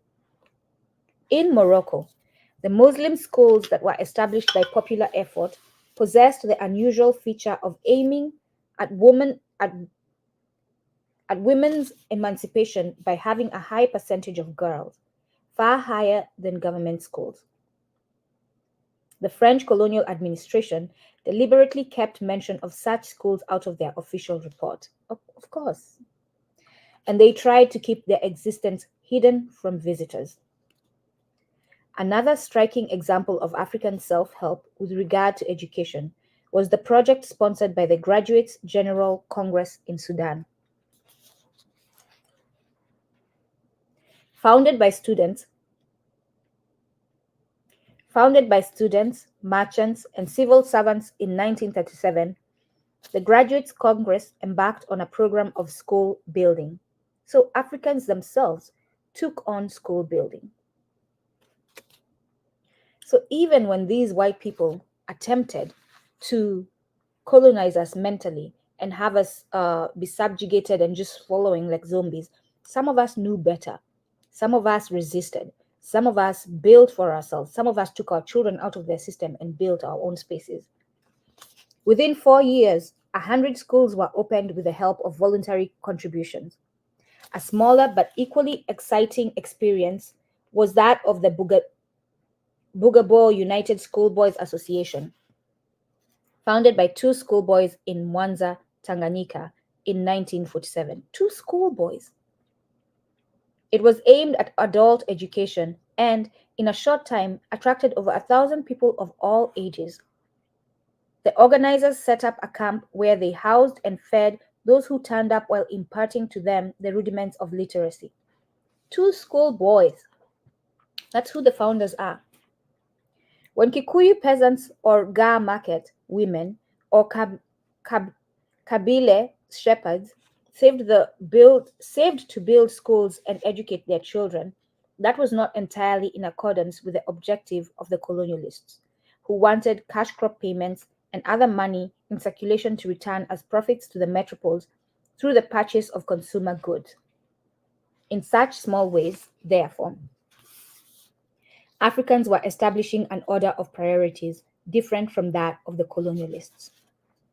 This intensified in the later years of colonialism, when education came to be seen as having political significance in the era of self-government. Having received higher education in colonial Africa in the post-Second World War era, a French African could reach as far as the French Assembly in Paris, while an English colonial subject might reach the local legislative assembly as an elected or nominated member. Those openings were absolutely devoid of power. To this day, they are.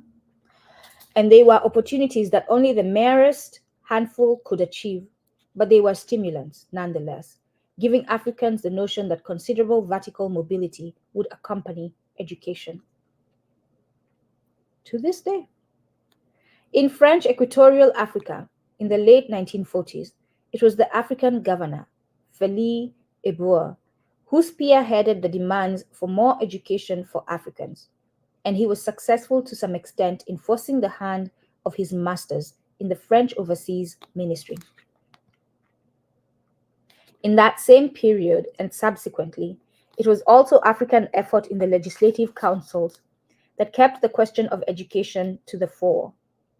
The British had handpicked a few educated Africans and some chiefs to advise the governor in the Legislative Assembly. Generally, they were decorative like the plumes of the governor's helmet. Oh, Lord have mercy.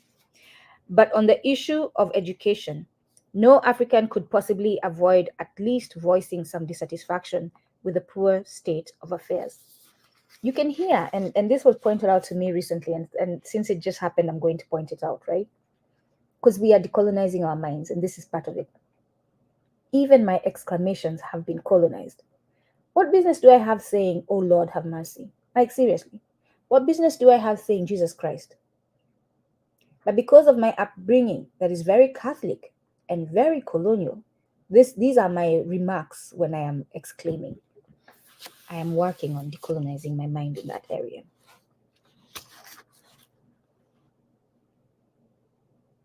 I should start exclaiming in Kikamba, because there I'm safe. All right, yeah, I'll speak English and exclaim in Kikamba. That's what I should do. Or in Kiswahili. That's what I should do. Haki jamani. That's what I'm going to do. Ultimately, from a pure... I do crack myself sometimes. Crack myself up sometimes. The British had handpicked a few educated Africans and some chiefs to advise the governor in the Legislative Assembly. Generally, they were decorative like the plumes of the governor's helmet. But on the issue of education, no African could possibly avoid at least voicing some dissatisfaction with the poor state of affairs.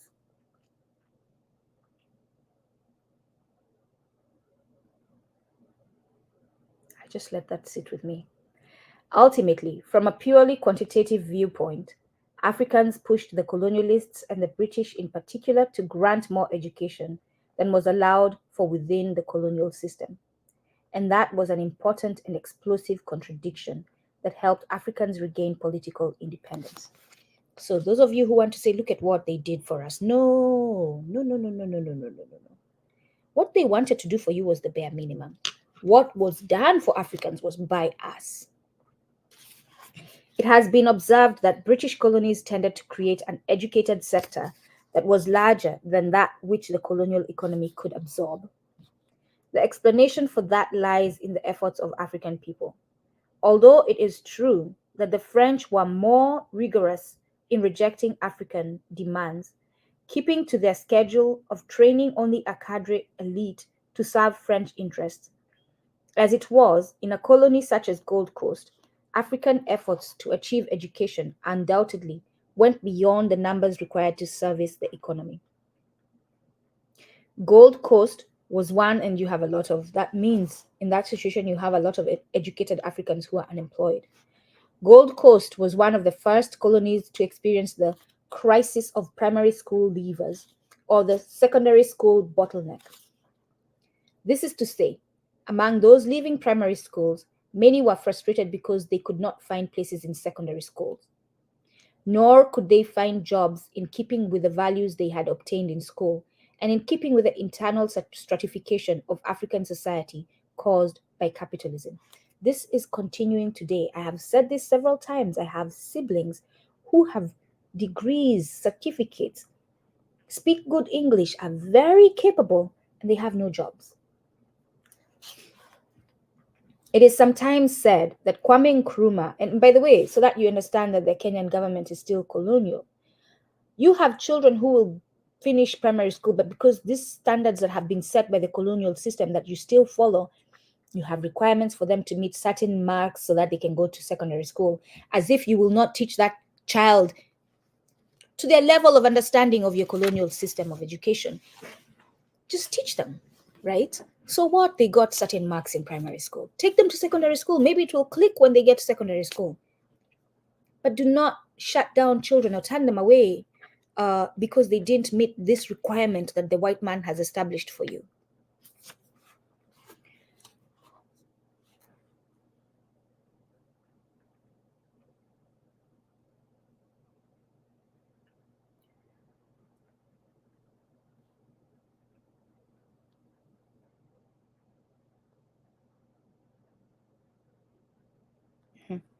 It is sometimes said that Kwame Nkrumah organized the illiterates in the Convention People's Party.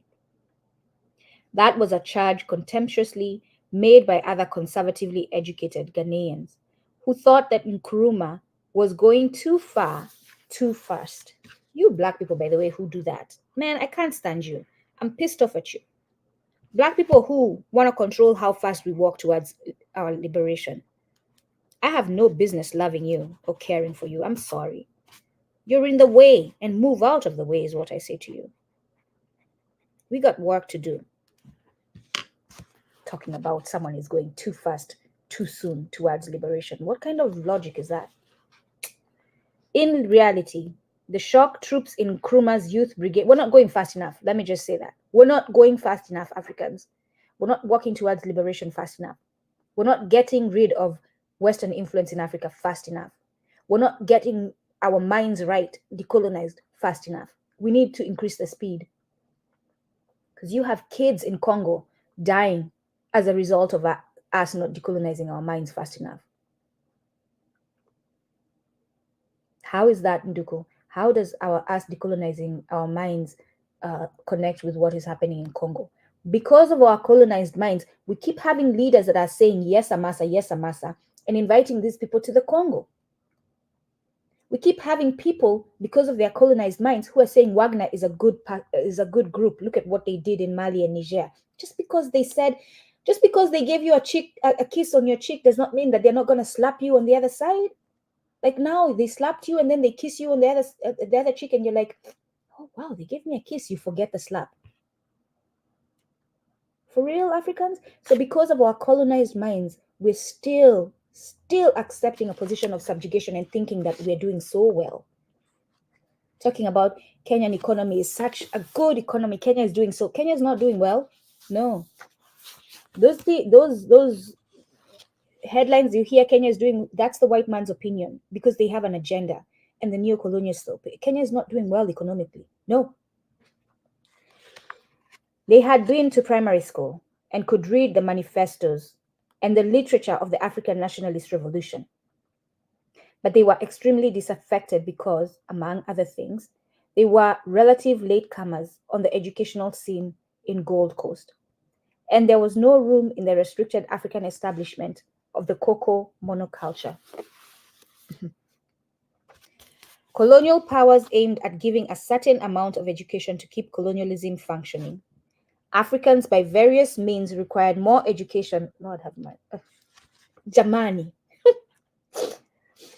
Africans by various means required more education at the lower level than their allowance.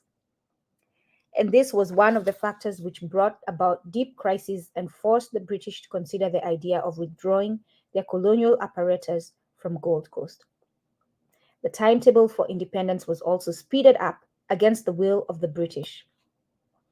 Of course. Lord, every time I have to hold myself from cursing. I'm sorry. This existing in the United States has had a bad influence on me as far as curse words. Like, it's just become too comfortable with using the F word and such. Yes, and I'm blaming the culture here in the United States. That's who I'm blaming. That's who to blame. But besides the point, like, who on earth gives a hoot what you British, the colonizer, is willing to do as far as me getting my liberation? Like, why do I, as a revolutionary, why do I care? Why, as an African, should you care what the British is willing to do? Like, here, this is me now reacting to them. The timetable for independence was also speeded up against the will of the British. As is well known, the regaining of independence in Ghana was not just a local affair, but one that was highly significant for Africa as a whole. We talked about it yesterday. Dr. King was there. You had all kinds of Africans from all over the globe showing up on that day. As is well known, the regaining of independence in Ghana was not just a local affair, but one that was highly significant for Africa as a whole. It therefore highlights the importance of at least one of the educational contradictions in bringing about political independence in Africa. The Gold Coast colony was not the only one in which there appeared the problem of bottleneck because of the shallowness of the educational pyramid. In the area that was once colonial federation of the Rhodesias and Nyasaland, Zimbabwe today, educators in the 1950s were commenting on the primary school leavers crisis. They claimed to have had a surplus of sixth grade leavers, a set of colonies, that means children leaving at sixth grade, leaving school, a set of colonies that was educated, an insignificant number of African school children had a surplus of primary school leavers. All it meant was that colonialism was so bankrupt and had so underdeveloped Africa that it had no use for more than a handful of educated. Furthermore, the colonialists had assured every struggling African that, if he endured missionary education, he would be given a white-collar job and a passport to civilization, but on leaving school, African youth found the promises to be false. They still are. One sixth grade leaver in the Central African Federation wrote the following letter to a magazine in 1960. After I had passed Standard 6, I spent the whole year at home because I could not get a place anywhere to further my education. At the beginning of this year, I went to look for work but failed to get it again from January until now. If I had known that my education would have been useless, I would have told my father not to waste his money in educating me from the beginning to Standard 6. It would be fairly reasonable to assume the writer of that, you know what, actually, we speak of that now, and I'm thinking as a strategy moving forward. The masses, right? People who are educated by the government, who pay school fees, right, to the government. This is a contract. So if you as the Kenyan government do not provide me a job, I should sue you. I should be able to sue you as a Kenyan government. If I go to your schools and you have told me that in order to go to school, or rather, in order to get jobs and be successful, I need to go to school. And me and my parents work very hard to make sure that the school fees is there. We pay it for 12 years and I end up jobless, I should sue you, the country, especially if all you're doing is inviting white people and sending people outside the country for all kinds of nonsensical contracts you've signed with these international governments, and bringing white people to work in Kenya and not building our economy, allowing the IMF to dictate what you should do. I should sue you, Kenyan government, and I should sue the IMF, and I should sue the other countries who are making me not have a job. And this should be a collective lawsuit, as in Africans coming together. This is reparations again we're talking about, to sue these entities for making your situation what it is. You've gone to school. You're told through that knowledge you should get a job. You should get a job. It would be fairly reasonable to assume that the writer of that letter opposed the white settler Central African Federation. Whether or not he consciously rationalized the matter, he was bound to act as a product of the deep contradictory forces within colonialism, forces which had produced the discrepancy between promise and fulfillment in terms of his own personal life. Occasionally, the frustrated school leavers might vent their sentiments in a non-constructive manner. For instance, the problem of the bottleneck in education and employment arose in Ivory Coast by 1958, and in a context of confused African leadership, the youth of Ivory Coast decided that their enemy was the group of Dahomians and Senegalese who were employed in Ivory Coast. This is the narrowness, the backwardness, the just ignorance of Africans. You see this happening, and I'm not saying that to say that Africans are innately ignorant. No, please do not make that mistake to misquote me, Western media, or whoever else you trifling are. I'm saying that for us to look within. This is the situation going on now in South Africa. Or leave my country. A lot of African countries, you hear them telling other Africans who are there from other countries, leave my country, you're stealing my jobs. It's happening in the United States. Black people who are descendants of enslaved people in the United States telling Black immigrants, why are you coming here? You're taking our jobs. That's not your enemy. That's not who the problem is. You being unemployed is not because of your fellow African man. No, it's the system. And that is who you should point your finger to. That is who you should rebel against, not your fellow African man. You're wasting your time. Because guess what? Kick immigrants. Oh, I dare you, descendants of enslaved Africans in the United States. Let tomorrow be the day that African immigrants can no longer come here. Let us all, being one of them, be sent back to Africa. I hope that you're right, that your situation, once Africans are out of here, will be better. I truly hope so. My right eye and left eye has told me it will not. In fact, it will be worse. But hey, let's fight each other if we think that's the way forward. However, on the whole, the situation of frustration aided Africans to perceive more clearly that the enemy was the colonial power. And it therefore added another platform to the movement of regaining African independence. It should add another platform in the movement, the current movement of gaining, not just regaining, finally regaining, because we were liberated before, our liberation.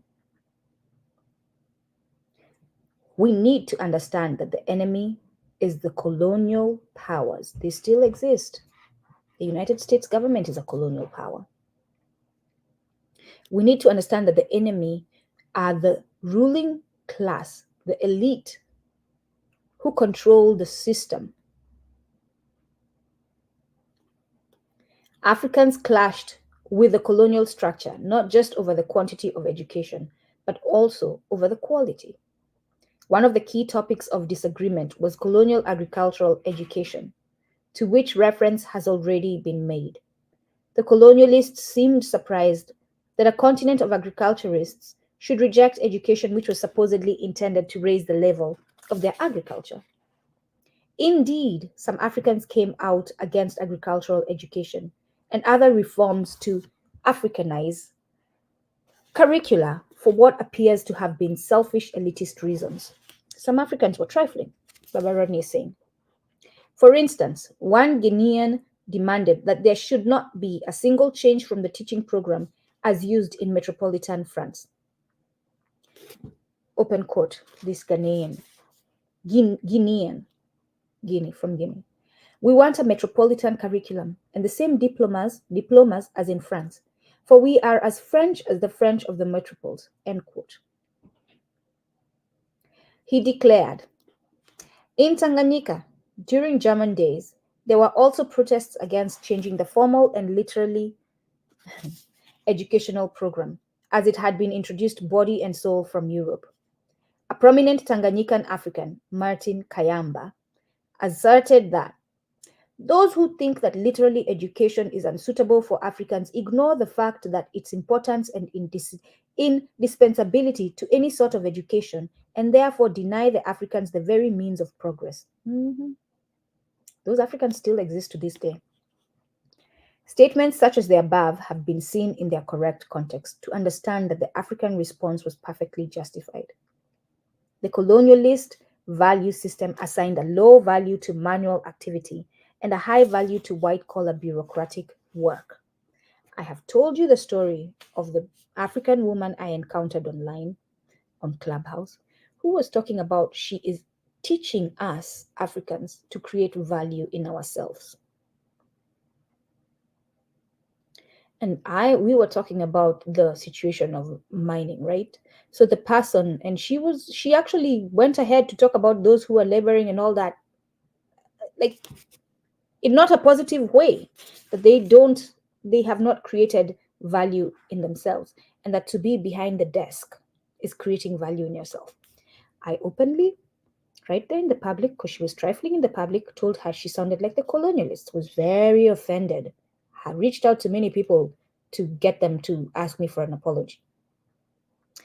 I will tell you today, if you're one African who is continuing to talk like this about this, you are continuing the colonialists' way of looking at us and controlling us and keeping us subjugated.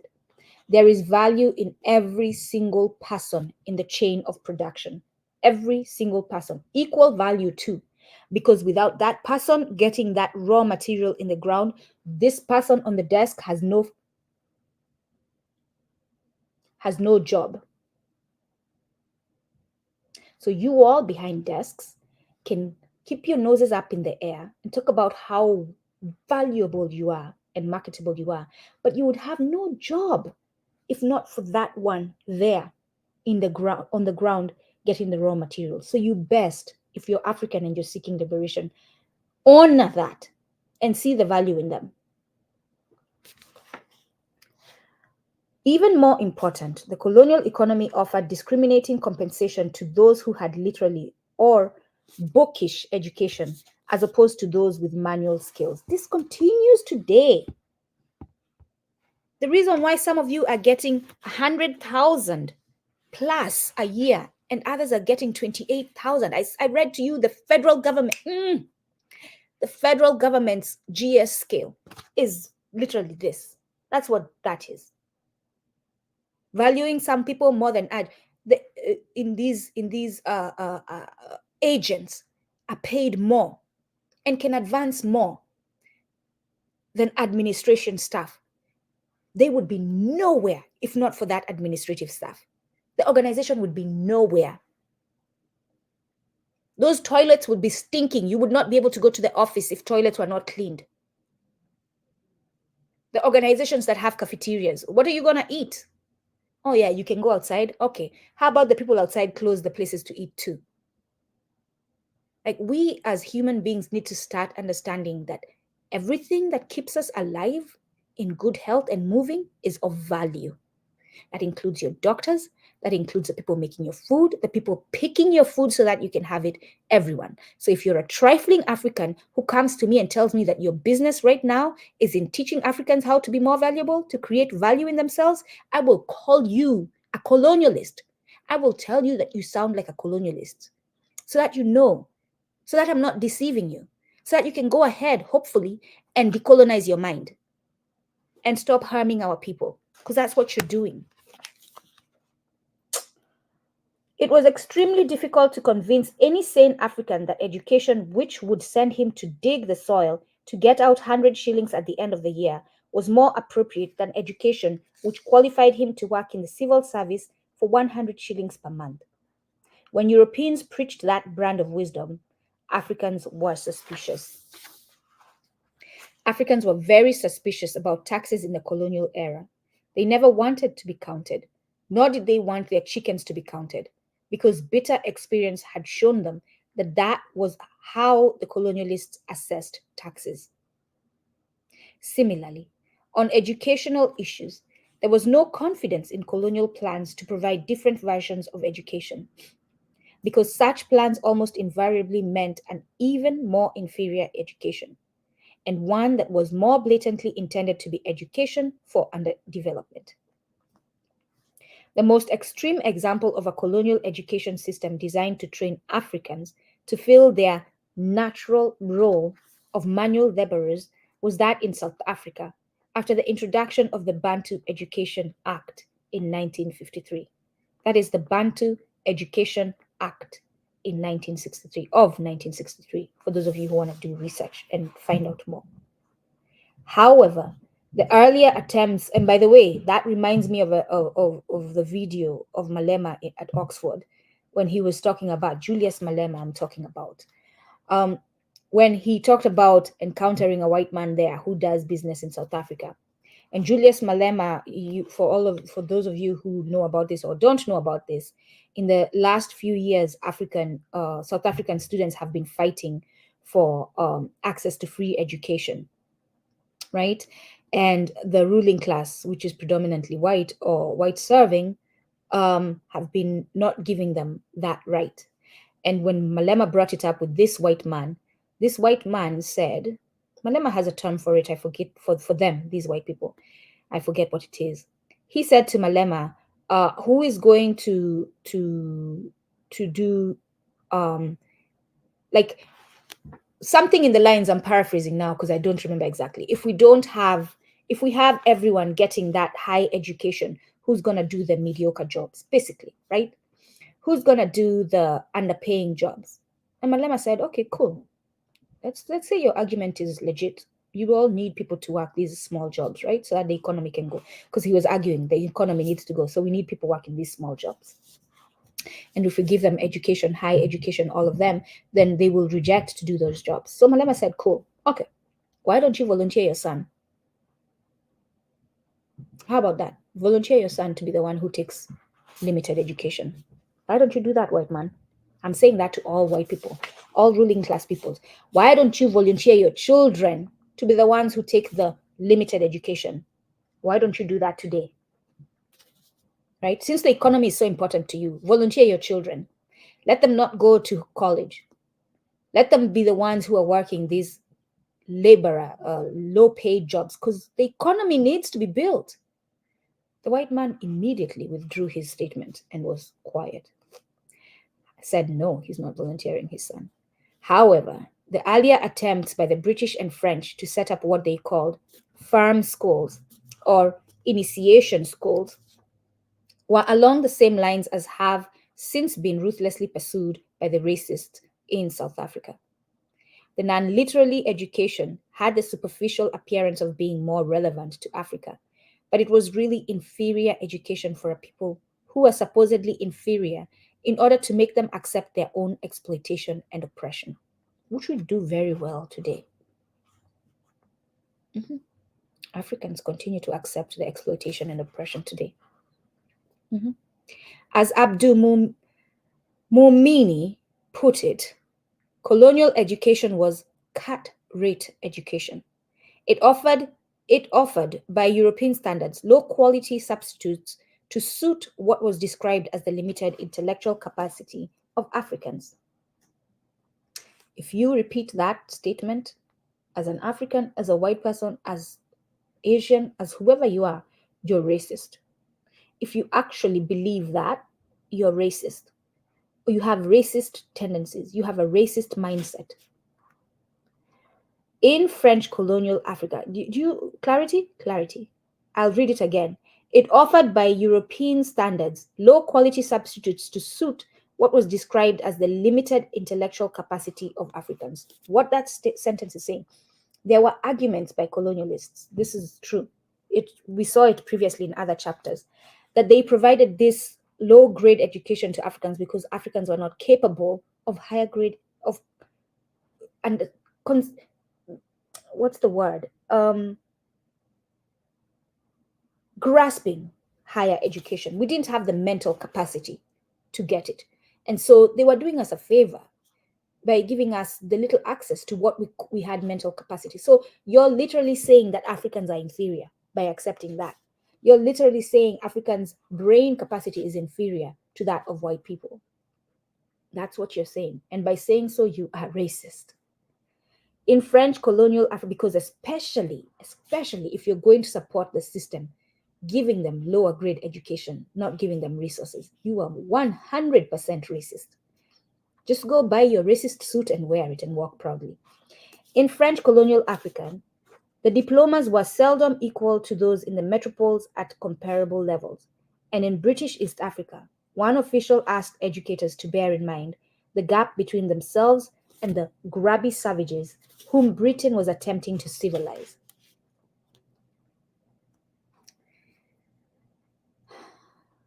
If you are a white man or a white woman, because you will be there, I am certain my encounter with you has not ended with my previous encounters. I am certain you and I will be sitting at a table and you'll be getting fragile by what I'm saying. I am telling you today, what I will be saying to you as a white man or white woman will be nothing compared to what your people have and continue to say about my people? Nothing. Nothing. And just take it with your full chest, cry a river, build a bridge, and get over it. Because I will not stop it talking to you the way I talk to you. Because I have realized, by the way, in us accommodating them and having good language, diplomatic language, a politically correct language, they get lost in what you're saying. They are able to manipulate what you're saying. I'm going to be very clear to you. When you have racist tendencies, I will tell you you have them, and I will call them as such. I will call you a white woman and I will call you a white man because you have told me that's what you are. Because for centuries, not only have you told me that's what you are, you've used that identity to have access. So now don't let go of that identity. Now that we know how to use it to get you, don't let go of it. It is in this context that agricultural education in particular revealed itself as an exercise in deception. Consequently, the struggle against agricultural or rural schools was one of the most bitter struggles waged by African nationalists and helped heighten consciousness at all levels of African society with regard to the fundamentally exploitative and racist nature of colonialism. In French West Africa, for example, the farm schools were determinedly opposed after the last war, and the French colonial government had to abolish them. In Tanganyika and Nyanza, the confrontation between the colonialists and the African people was bigger because opposition to agricultural education was associated with opposition to colonial agricultural innovations, such as terracing, which were forced upon people without consultation and without taking into account the varying conditions in different localities, and without taking into account that we had figured out our own ways because we understood our land. In East Africa, the British made a few determined efforts to introduce what they considered as relevant agricultural education. One pilot scheme was at Nyakato in Tanganyika, which involved transforming a secondary school into an agricultural school in 1930. My grandfather went to one of these agricultural schools. He was actually an agricultural officer. It lasted for 9 years, with tutors recruited from Britain and South Africa. But in the end, the attempt failed because of protest by students and the population of the region. Although the school claimed to be offering new agricultural skills, it was readily recognized that it was part of a program defining the correct attitudes and natural place which Europeans thought fit for the natives. In the 1940s, as Africans sought to change features, and this is the danger in that, right? Let's bring that back today. So this is the danger in what they did. Lord, well, Jamani, I hear you, the Jamon and 93. I hear you, man. This is the danger now, right? Baba Rodney, what he's saying is true. They kept us studying agriculture to a certain level to keep us as workers. And we rejected that. We resisted that, right? But now we have to change that mindset. Now we this is where now we're talking about contemporary times, right? Because now they are taking over agriculture and introducing methods of agriculture that are not good. So now we have to establish agricultural institutions based on the knowledge we had as Africans, what we did back then. We still have that information, we still have that knowledge. And we must start investing in agricultural education for all of us so that we can fight this trend of destroying our food supply, sustainable food supply. So I'm saying we as Africans, we have to get out of that colonial thinking because they no longer have control of us. At least those of us who are becoming self-determined, those of us who are rejecting that control, right? We're not talking about the system. The system actually has control of us as a collective. It still does, especially because the neo-colonialists are allowing it, right? I hope if there's anyone I want to be decolonized mentally more than anyone else, it's the leaders in Africa. And then they can start acting, not just to decolonize for the sake of it, but then they start acting accordingly. But we now have to realize that agricultural knowledge is important today. given the risk of us losing sustainable uh, uh, ways of producing food for us. So today, it is important for us to teach agriculture to ourselves, to our children, to as many Africans as possible, so that we can practice ways that will help us have sustainable food constantly. Well, that's what sustainable means.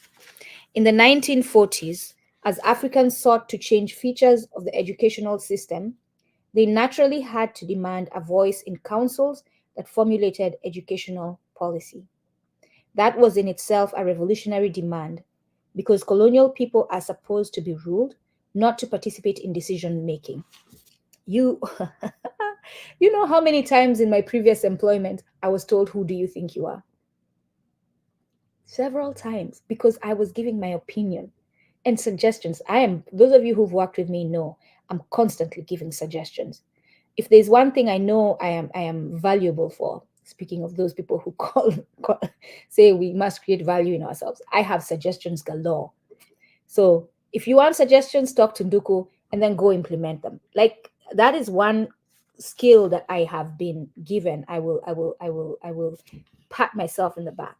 I have a way of seeing problems and figuring out solutions, or at least getting ideas of figuring out solutions. Yeah. But they had this way, and they still have this way of talking to us, where and thinking of us that we are not qualified to participate in decision making, and we allow it.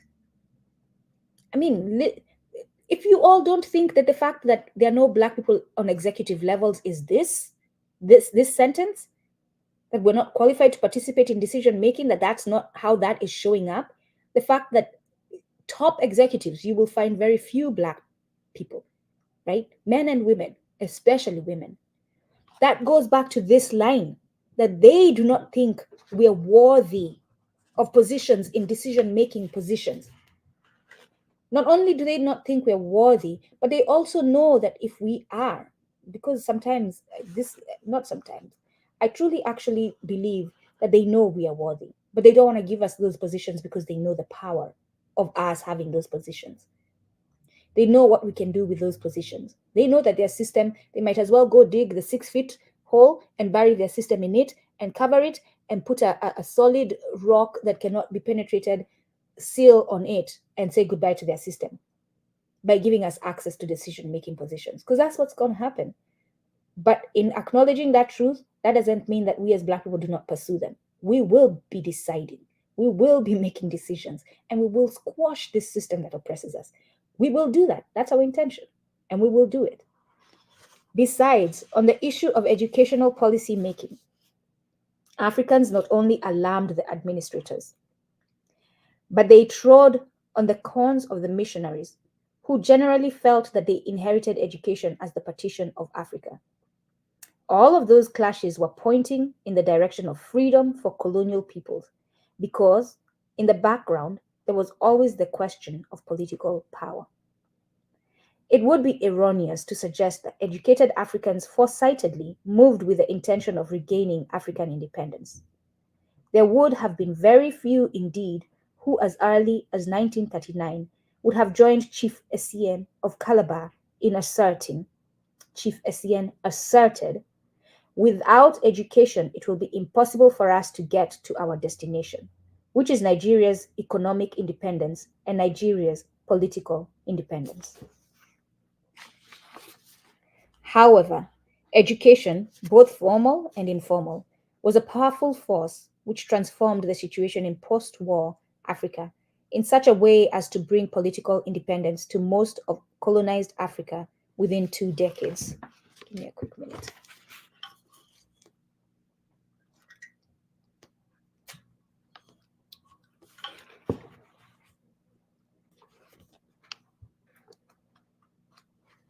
We're almost there.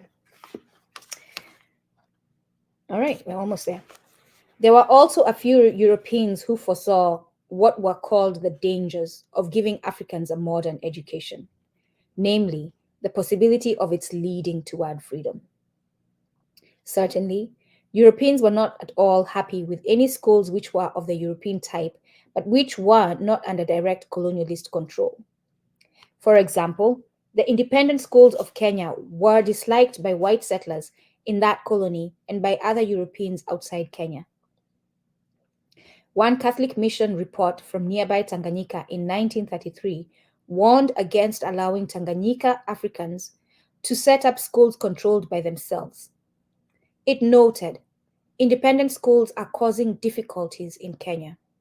Such schools may easily become hotbeds of sedition. You should all, moving forward, ask yourself, when you see white men and their system, including the media, all their systems, when you see them putting an opinion on Black things, cities, towns, people, anything, education, author, artist, anything, ask yourself, what are they gaining by doing this, right? What are they afraid of? Why are they feeling the need to squash that entity, that person, that city, that to paint it in a negative way? How are they benefiting from that? Moving forward, always ask yourself. In other words, I am asking you all Africans to be paranoid about the white man first before you trust them. Moving forward, that should be the way we all move. Caution before trust. Moving forward, ask all questions. Don't be ashamed. Ask all questions and ask them to their face. But most importantly, ask them to yourself. These people are telling me this. How have they acted in the past? How do they seem to benefit? How are they going to benefit by this being true, this narrative that they're putting out there? How are they going to lose if it's not true, right?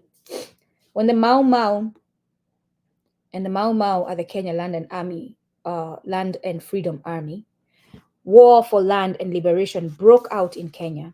One of the first things the British government did was to close the 149 schools of the Kikuyu Independent Schools Association, 21 schools of the Kikuyu Karinga Education Association, and 14 other independent schools.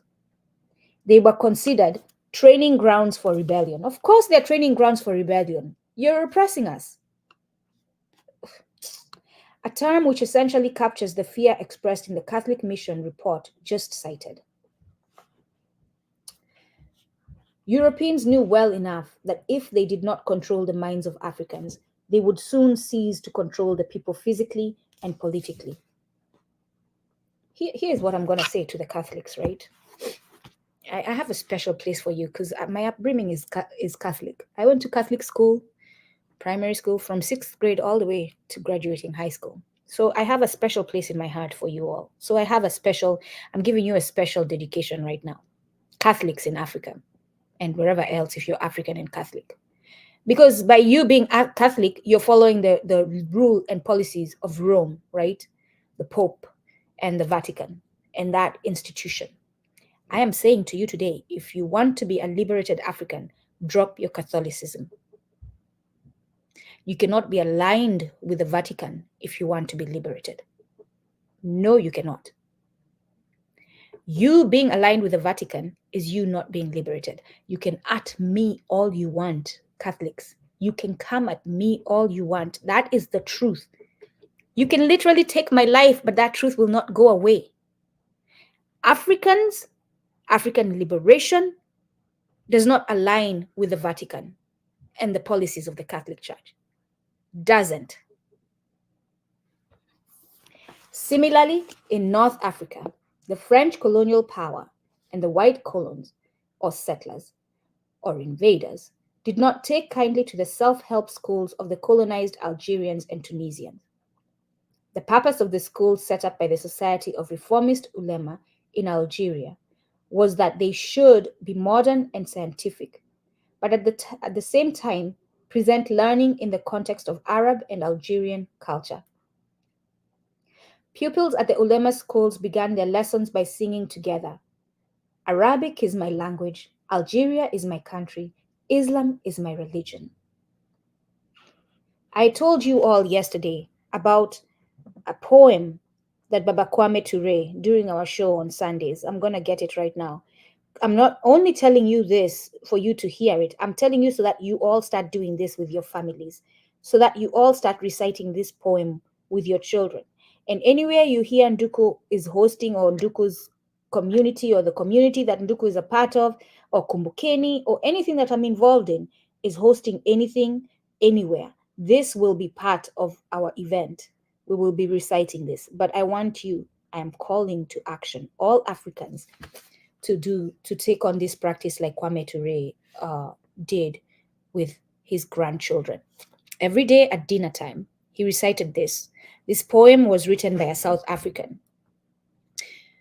And I'll read it also in Kiswahili, but I'll start with the English because I know our understanding of Kiswahili is currently limited. We are African people, an African people, an African people. We are an African people, and don't you forget it. Every day they recited that.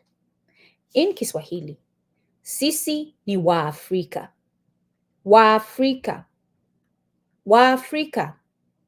Sisi ni Waafrika. Na msisahau.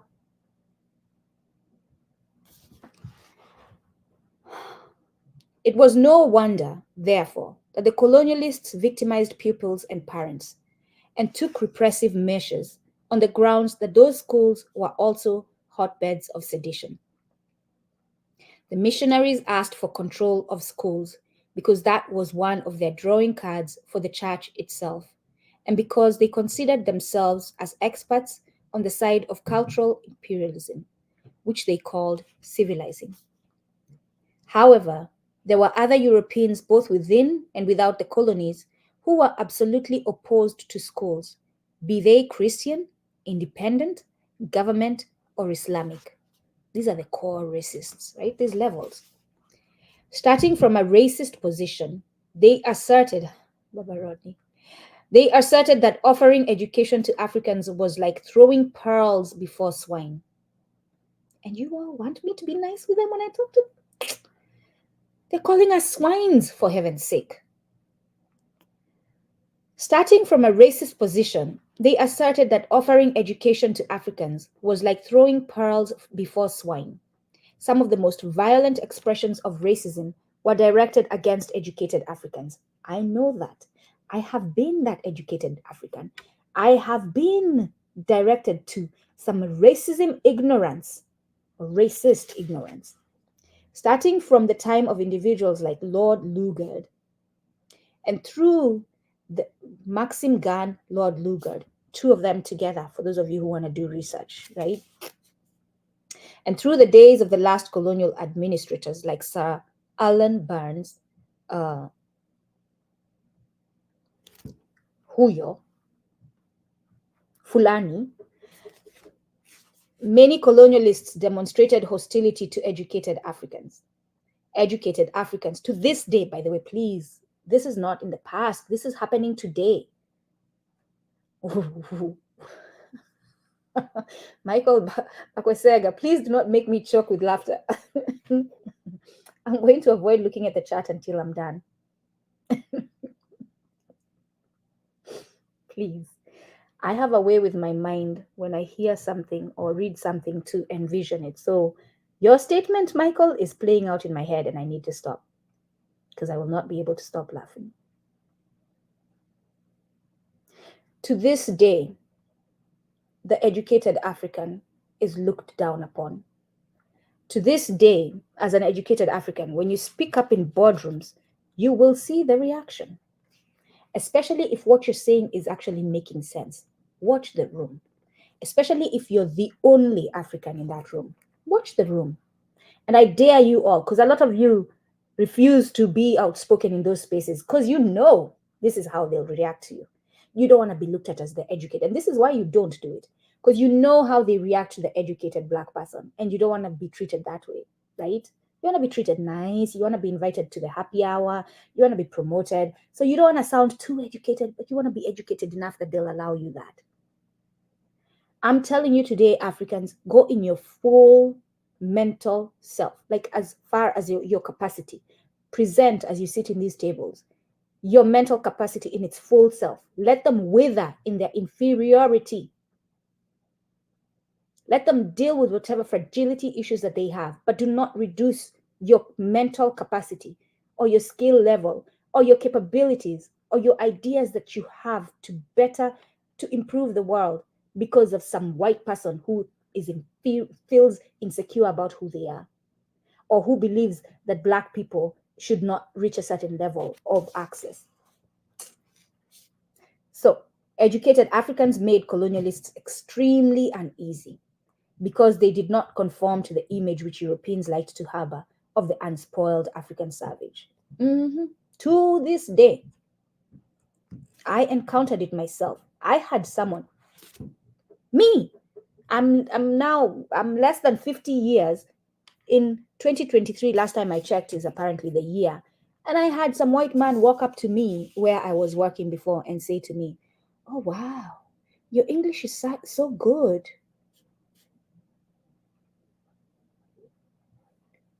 This is someone, by the way, who's traveled to Kenya. So they know that Kenya has English.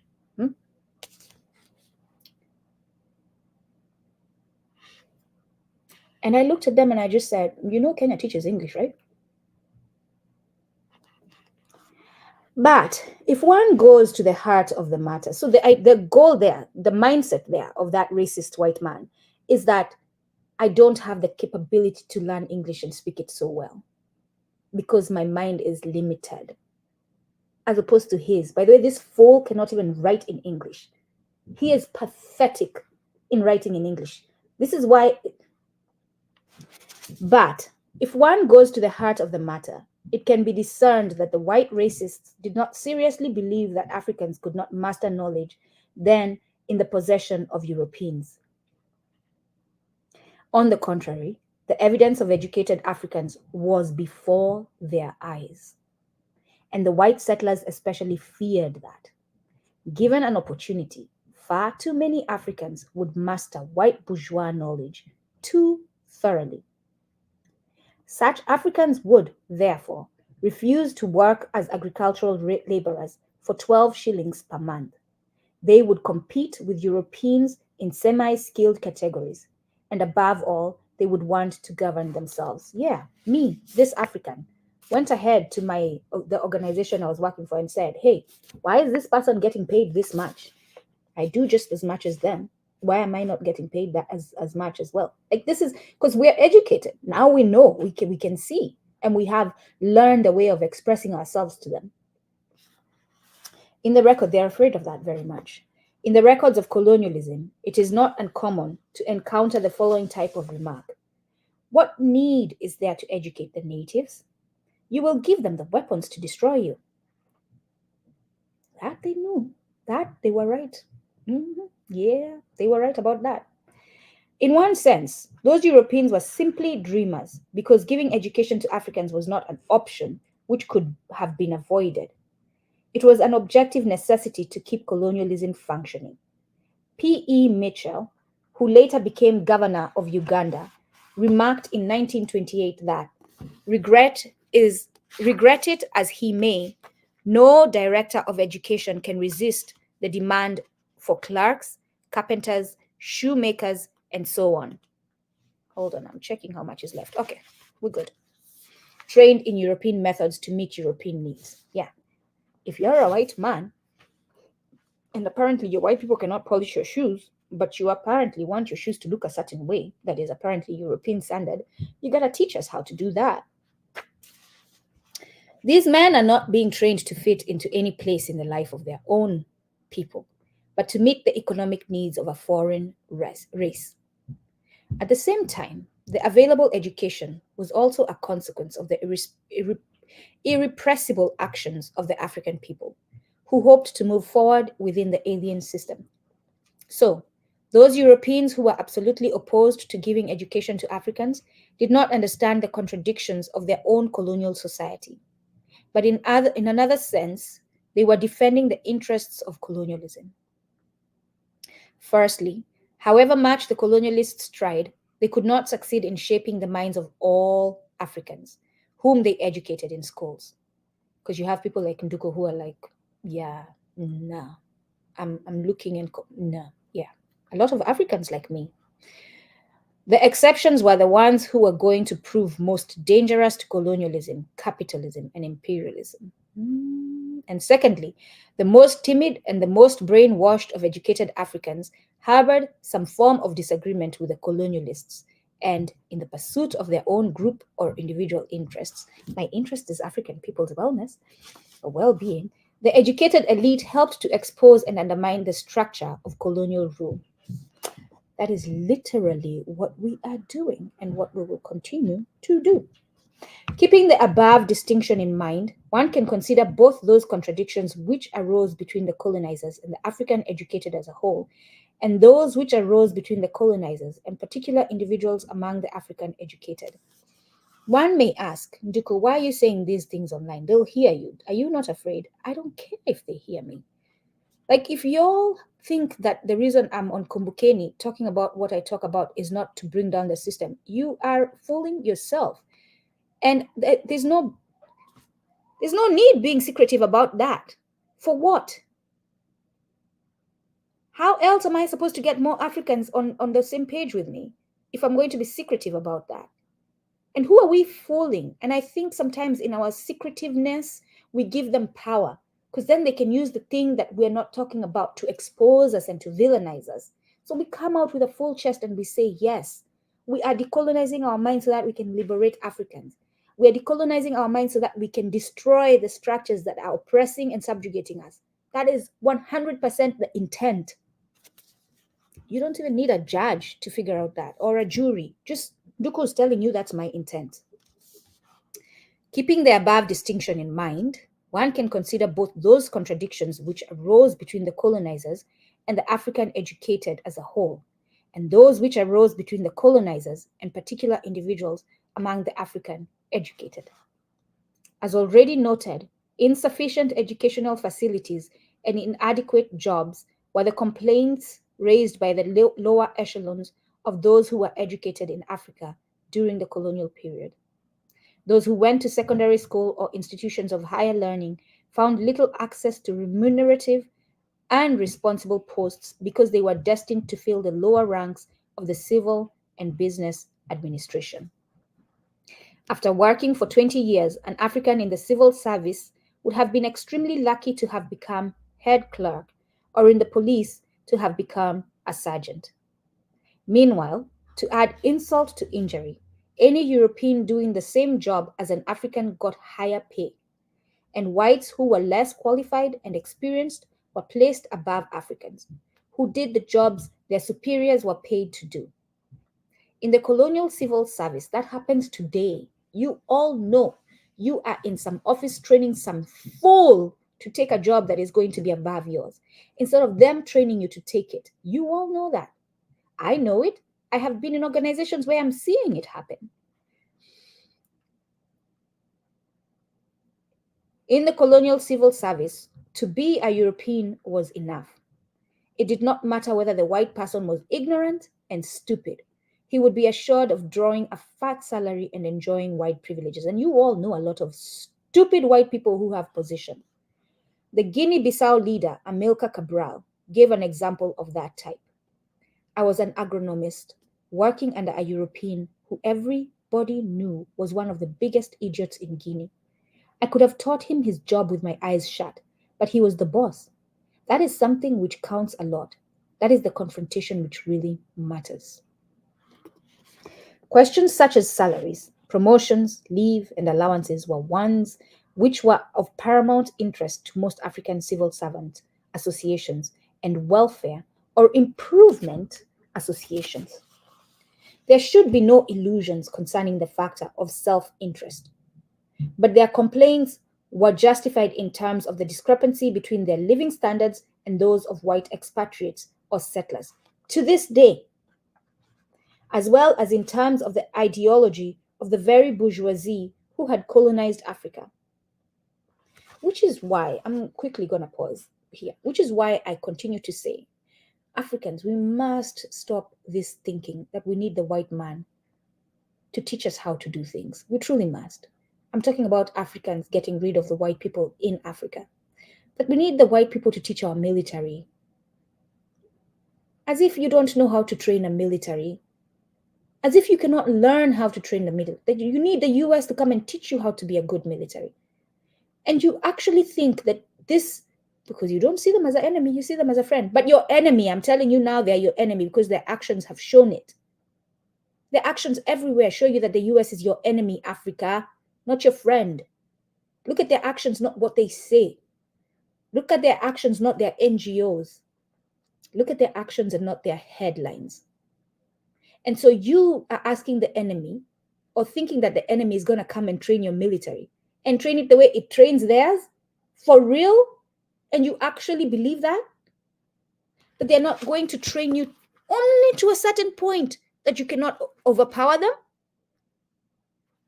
Man, the educational process had equipped a few Africans with a grasp of the international community and of bourgeois democracy. And there was a most unsatisfactory credibility gap between the ideals of bourgeois democracy and the existence of colonialism as a system which negated freedom. To have the United States, to have Russia, to have China, to have Britain training your military in Africa is a conflict of interest. Inevitably, the educated started gravitating in the direction of claims for national independence, just as educated Indians had done much earlier on the Indian subcontinent. According to official Spanish sources, it is said that the school system in Spanish Guinea achieved all that the colonizers expected of it. It produced the required Africans who loved Spaniards more than the Spaniards loved themselves. Ooh, you know that, African. But it produced no opponents of the colonial regime. It is difficult to believe the truth of such an assertion. The Spanish took good care that no one from outside got wind of what things were like in the small Spanish colonies in Africa. However, if it were true that the colonial educational system in Spanish Guinea created only whitewashed Africans according to plan, then that would represent an outstanding exception to the general rule. Wherever adequate evidence is available, it shows that the cultural imperialism of colonial education was successful in large measure, but was never entirely successful. I agree. It produced, according to plan, many loyal Kikuyu, Capricornists, Anglophiles, and Francophiles. But it also produced, in spite of itself, those Africans whom the colonialists called upstarts, malcontents, agitators, communists, terrorists. I have been called an agitator. This education system, as long as they tried very much to colonize me mentally, I am an agitator. And we need more agitators. From the viewpoint of the colonialists, trouble often started with African students before they had completed studies. And by the way, I say I'm an agitator, number one, because factually I am agitating a system that is oppressing us. So that is fact. But also because it's the word they're choosing to call me. But in essence, if we look at it from our point of view, the governance structure, the African perspective, I am a freedom fighter. I am an advocate for African people. I am a defender of African ways. I am is it a jolly? I am a preserver of African culture, of African history. I am a truth teller. Find all kinds of positive ways to describe me for what I do, and others like me. From the viewpoint of the colonialists, trouble often started with African students before they had completed studies. Because we knew. The Sudan, for example, has a history of nationalist student protests, and Madagascar was outstanding in that respect. But because also, in those spaces of education, this is what happens.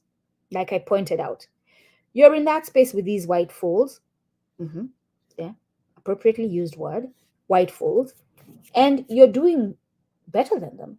And then you as an African are starting to ask yourself, why do I not have access to good jobs like they do? Why have I believed this whole time I'm inferior? Why do I believe they're superior? Why? Because right there in front of you, you're seeing the evidence of your capabilities as you go to school, which is why these students are rising up. From the early years of this century, A politicized student movement was growing in Madagascar in spite of specific steps taken by two French governors. By 1816, Malagasy students had organized the V-Vato Society, seeking to kick out the French. When the V-Vato was discovered, students were brutally suppressed. Again, you've seen this in the United States, outside the United States. You've seen the leaders who've been killed. You've seen the students who've been beat. You've seen the students who dogs have been released on. You've seen this every time. However, as so often happens, students gained inspiration from the martyrdom of their fellows, and they resurfaced at a later date on the nationalist scene. Students who were taken to universities in the metropoles were the most favored and the most pampered of the Africans selected by the white colonial overlords to become Europeanized, and yet they were among the first to argue vocally and logically that the liberty, equality, and fraternity about which they were taught should apply to Africa. Exactly. Put me in your classroom. Tell me all these things about how, especially American history. Africans, take that class, American history. Listen to them talk about how they had the right to fight. They had the right to organize, right? The civil, what's it called again? Their war of liberation. Listen to them say that, and then turn around and use that knowledge against them and ask them why the hell they think that you don't have the right to do the same if they did it and they justified it. African students in France in the post war years were placed carefully within the ranks of the then conservative French National Student Body, but they soon rebelled and formed the Federation of Students of Black Africa, FEANF, which became affiliated with the Communist International Union of Students. In Britain, African students formed a variety of ethnic and nationalist organizations and participated in the Pan-African movement. You know that's where it started. This is why it started there. After all, most of them were sent there to study the British Constitution and constitutional law. And for what it is worth, the word freedom appears in those contexts rather often. I studied American constitutional law, and I had questions. The fascists who ruled Africans at some points during the colonial epoch tried to avoid bourgeois democratic ideals altogether. For example, while the Italian fascists were in charge of Somalia between 1922 and 1941, they took away from history textbooks all reference to Mazzini and Garibaldi, two key leaders of the democratic wing of the Italian nationalist movement of the 19th century.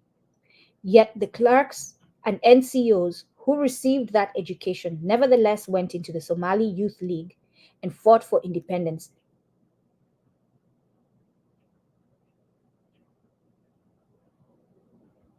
At the head of popular forces.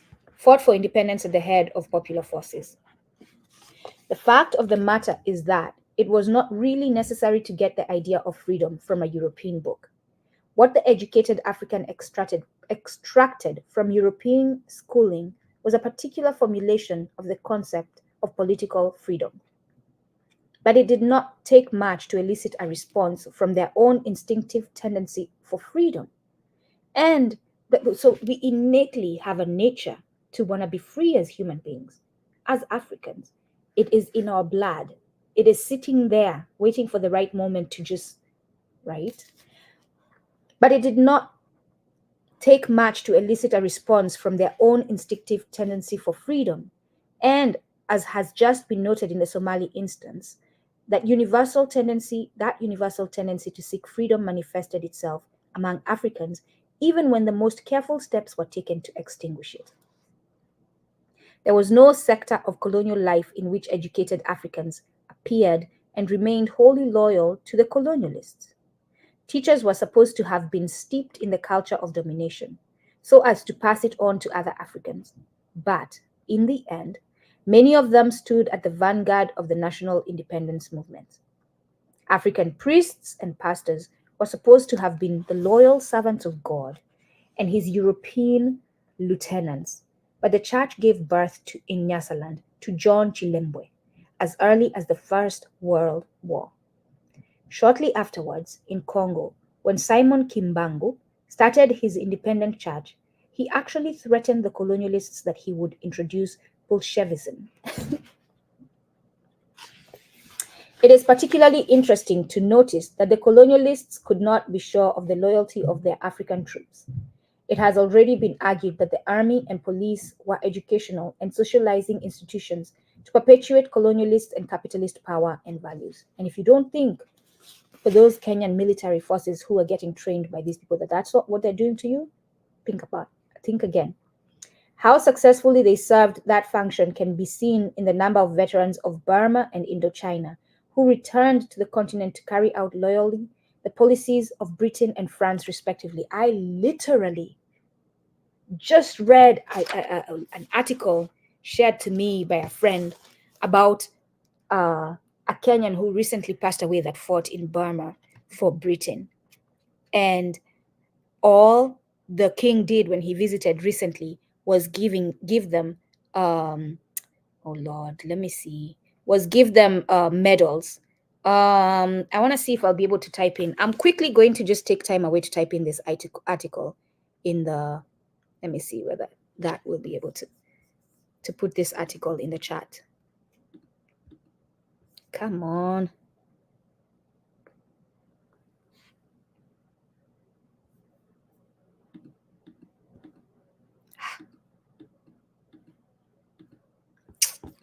Hold on real quick.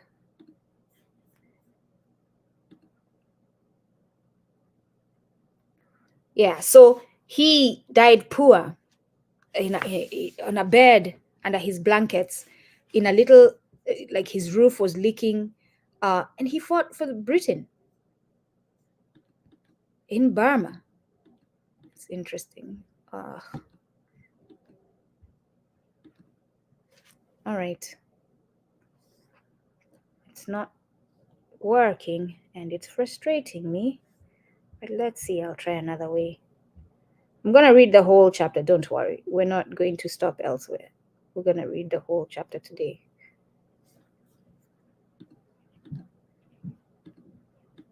There we go. Now let's see if I can transfer this to the chat.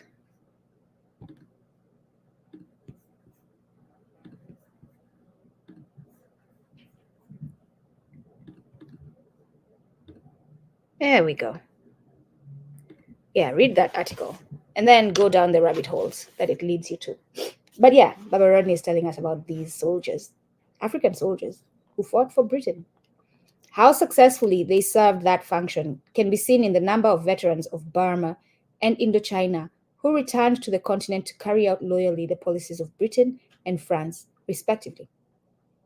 Colonel Bokassa of the Central African Republic and Colonel Lamizana of Upper Volta provide two outstanding examples, both of them having graduated from fighting the Vietnamese to a point where they are prepared to dialogue with the fascist apartheid state of South Africa. So all these wars you hear called world wars. Now, we have argued before they're not world wars because we were not fighting them. But no. Let's stop that argument moving forward, Africans. Here's the correction. Africans were in them. We were in positions of subjugation, but we were in them. They took us there. Some of us volunteered, but even as volunteers, we were mistreated. He talks about the article I just shared, being whipped. You're literally a member of the army fighting for them, and that's not enough. They're whipping you.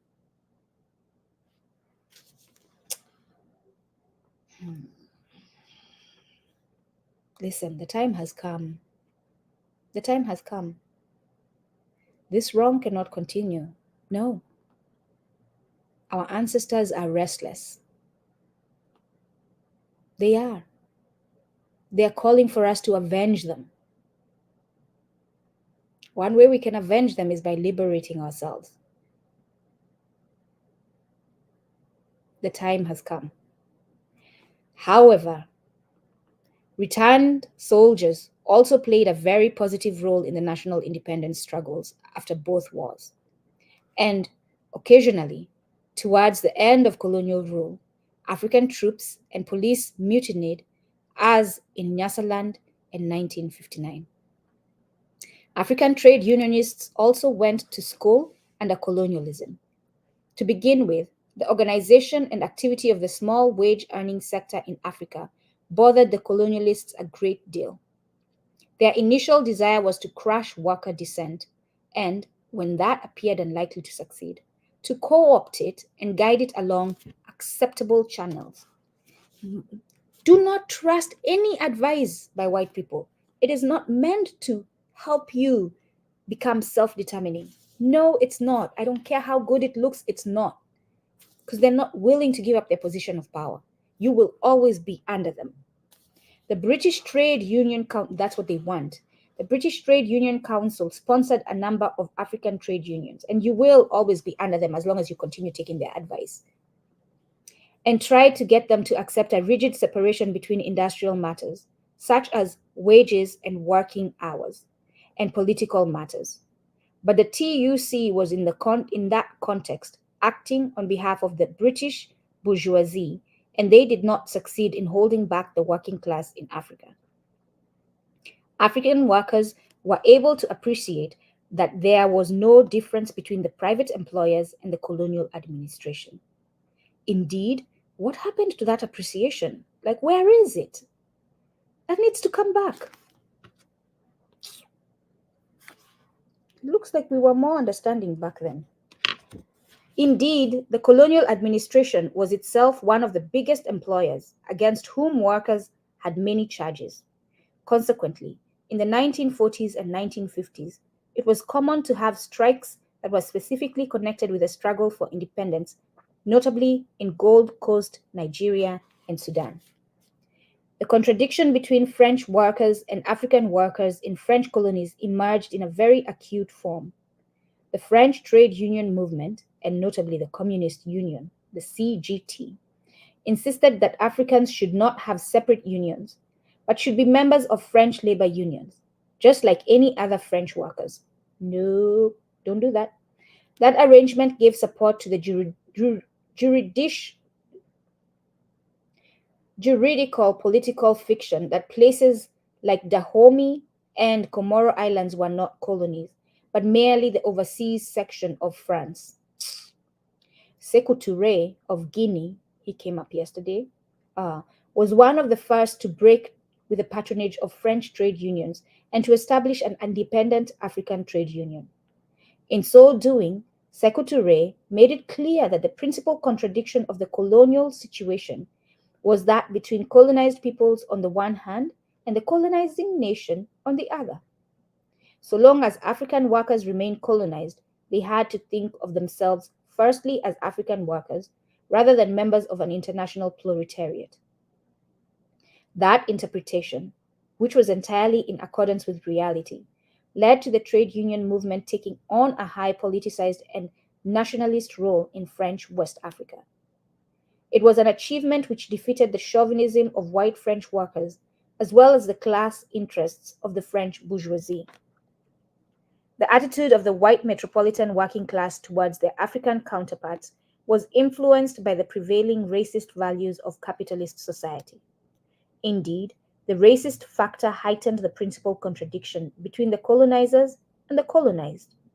Discriminatory racist methods and measures were found in every colony, with varying degrees of openness or hypocrisy. Sometimes, white racism was vicious, and at other times it was paternalist. Nor did it necessarily reflect Europe's desire to exploit Africans economically. It doesn't. You cannot tell unless you're looking. In southern Rhodesia, racial discrimination was very much tied up with the white settlers maintaining their jobs and the stolen land. But when some semi-literate white inspector insulted an educated Sierra Leonean, that may be referred to as gratuitous. Racism in such a context actually jeopardized economic exploitation, and it was merely the manifestation of prejudices that had grown over the centuries. And yes, by the way, I do believe that all white people who own land in Africa should leave, and all that land should be taken back and given to Africans. Not sold, not bought, taken. The racial contradiction extended far beyond the shores of Africa because of the historical antecedents of the slave trade. It is not in the least surprising that Pan African ideas should have been most forcefully expressed by West Indians like Garvey and Padmore and North Americans like W.E.B. Du Bois and Alpheus Hunton.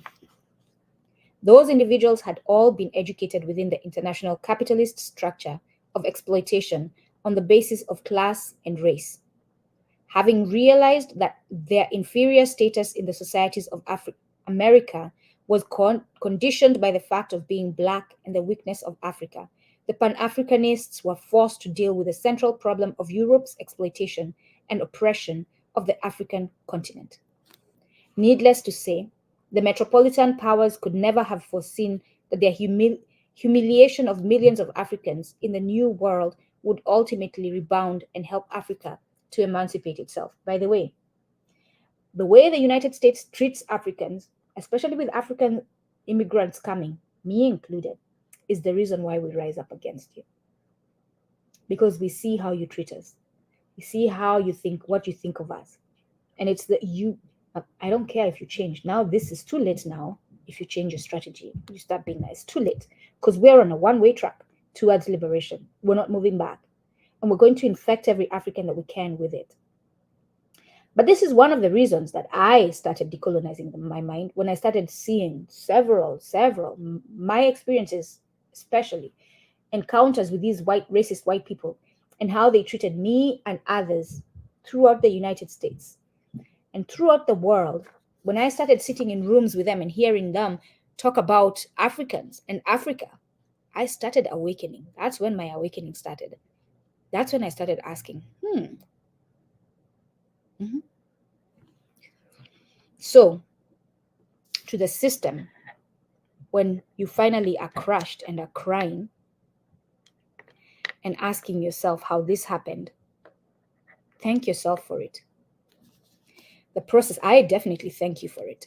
Because if I was comfortable, if you had treated me nice, your system would continue, because I wouldn't have seen how truly devoid of morals you are. So I thank you for the ill treatment that I have gotten in the several organizations that I worked in the United States, in the several schools and the several white people I encountered, and the several Negropeans I encountered. I thank you very much for how you treated me, because of that, I am awake. I started my awakening process, decolonizing process mentally. And because of that, I am now fully committed to the liberation of African people.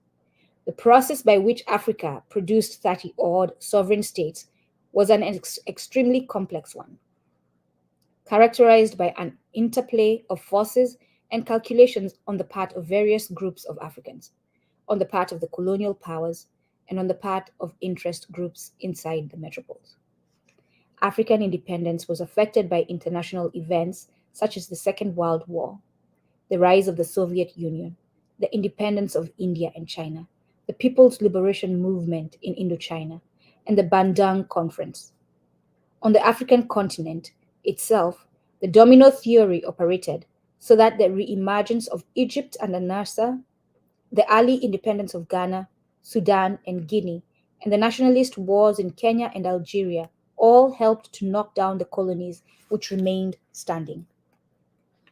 However, it must be stressed that the move from the regaining of independence was initiated by the African people, and to whatever extent that objective was realized, the motor force of the people must be taken into account. In a conference held by the French in Brazzaville in 1948 and chaired by General de Gaulle, it was explicitly stated that the establishment, even in the distant future, of self-government in the colonies is to be avoided.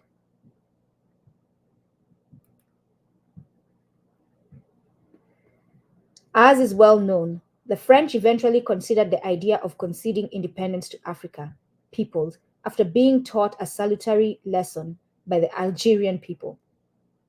Moreover, when Guinea chose independence in 1958, rather than accept being permanently a footstool for France, the French administrators literally went crazy and behaved like wild pigs. Who's a pig now? Hold on, let me say that one more time. Thank you, Baba Rodney. Moreover, when Guinea chose independence in 1958, I can't help. Hold on.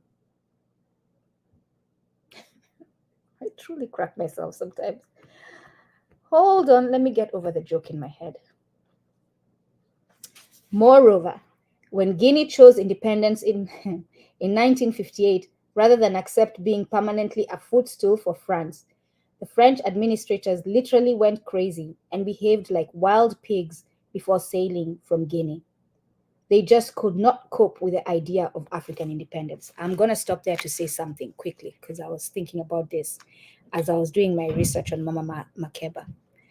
France, I'm talking to you, France, and any French person who's listening, I'm talking to you because it's upon you to hold your government accountable. You must return the blueprints you took away from Guinea.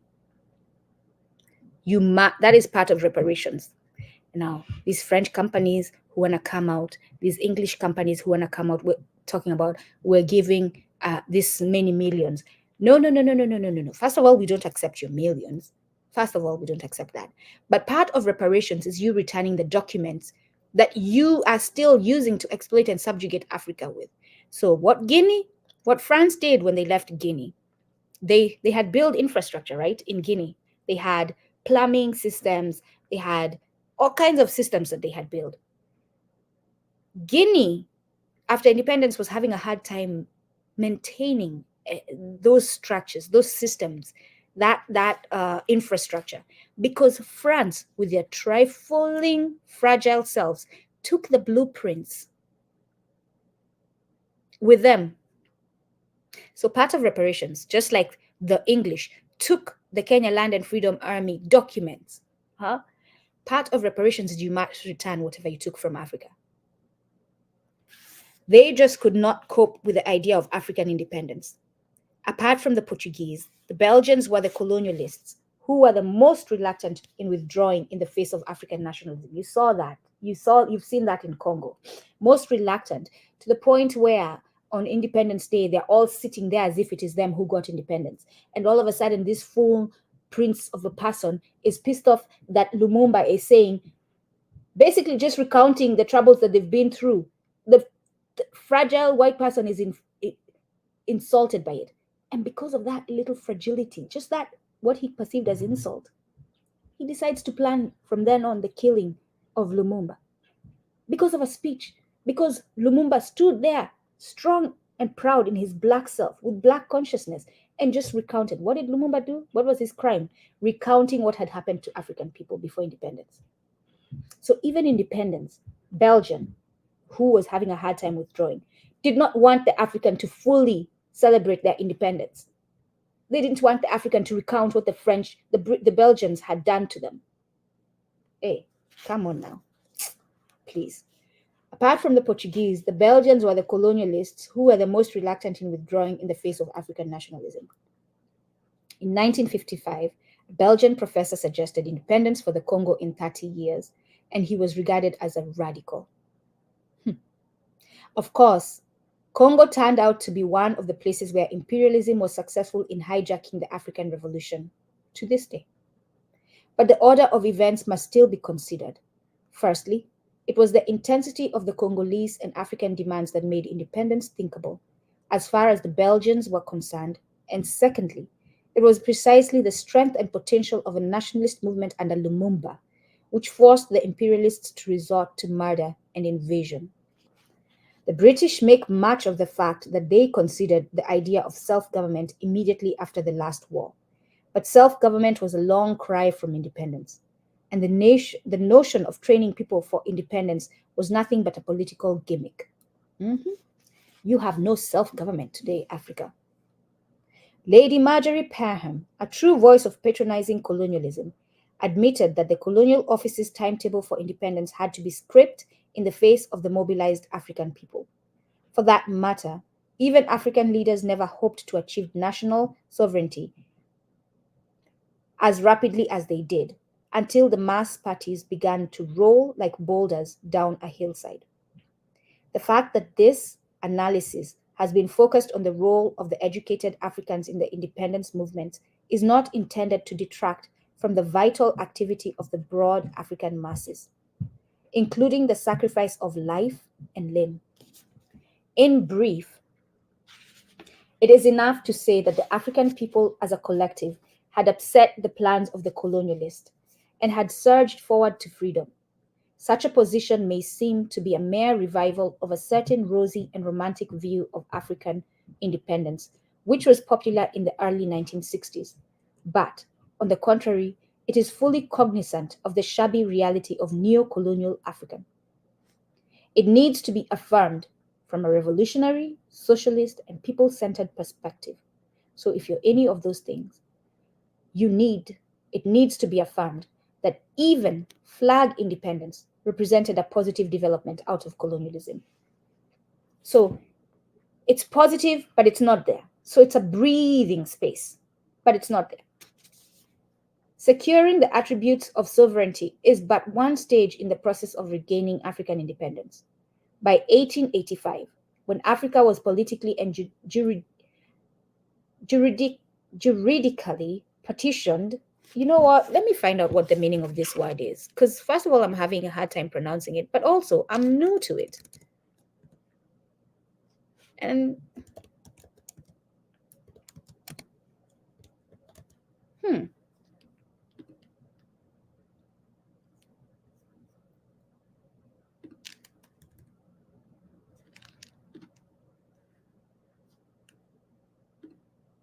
by law. By or appropriate to court or just. So through law, right? Juridically partitioned, the peoples and polities had already lost a great deal of freedom. In its relations with the external world, Africa had lost a considerable amount of control over its own economy ever since the 15th century. However, the loss of political sovereignty at the time of the scramble was decisive. By the same reasoning, it is clear that the regaining of political sovereignty by the 1960s constitutes an inescapable first step in regaining maximum freedom to choose and to develop in all spheres. So I acknowledge that. I agree. The independence is a good first step, but we need to continue. We're not there yet. Furthermore, the period of nationalist revolution gave rise to certain minority ideological trends which represent the roots of future African development. Most African leaders of the intelligentsia and even of the labor movement were frankly capitalist and shared fully the ideology of their bourgeois masters. Hofet Bonnet was at one time called a communist by the French colonizers. He defended himself vigorously against the false charge in 1948. We have good relations with the French Communist Party. That is true. But it is obvious that that does not mean that we ourselves are communists. Can it be said that I, Houphouët Boigny, however you say his name, a traditional chief, a doctor of medicine, a big property owner, a Catholic, can it be said that I am a communist? Houphouët Boigny, his reasoning applied to so many more African leaders of the independence epoch. The exceptions were those who either completely rejected the worldview of capitalism or at least stuck honestly to those idealistic tenets of bourgeois ideology, such as individual freedom, and through experience. They could come to realize that the ideals remained myths in a society based on the exploitation of man by man. Clearly, all leaders of the non-conformist type had developed in direct contradiction to the aims of formal and informal colonial education, and their differences with the colonizers were too profound to have been resolved merely by flag independence. African independence was greeted with pomp, ceremony, and a resurgence of traditional African music and dance. We found out yesterday that Mama Miriam Makeba, Zenzile, Miriam Makeba, was singing in many of those independence ceremonies. A new day has dawned. We are on the threshold of a new era. We have now entered into the political kingdom. Those were the phrases of the day, and they were repeated until they became cliches. But all the toing and froing from Cotonou to Paris and from London to Lusaka, and all the raising of flags cannot be said to have been devoid of meaning. Withdrawal of the directly controlled military and juridical apparatus of the colonizers was essential before any new alternatives could be posed with regard to political organization, social structure, and economic development. Unfortunately, they never withdrew. Unfortunately. That's my opinion. The above issues were raised most seriously by the minority of African leaders who had individually embarked on a non-capitalist path of development in their mode of thought, and the problems were considered within the context of inequalities and contradictions, not just between Africa and Europe, but also inside Africa as a reflection of 4 centuries of slavery and 1 century of colonialism. As far as by the way, those of you who want to separate slavery and colonialism, you do it to your heart's content as much as you want. But I will tell you today, those 2 things are not separate. They are one and the same thing.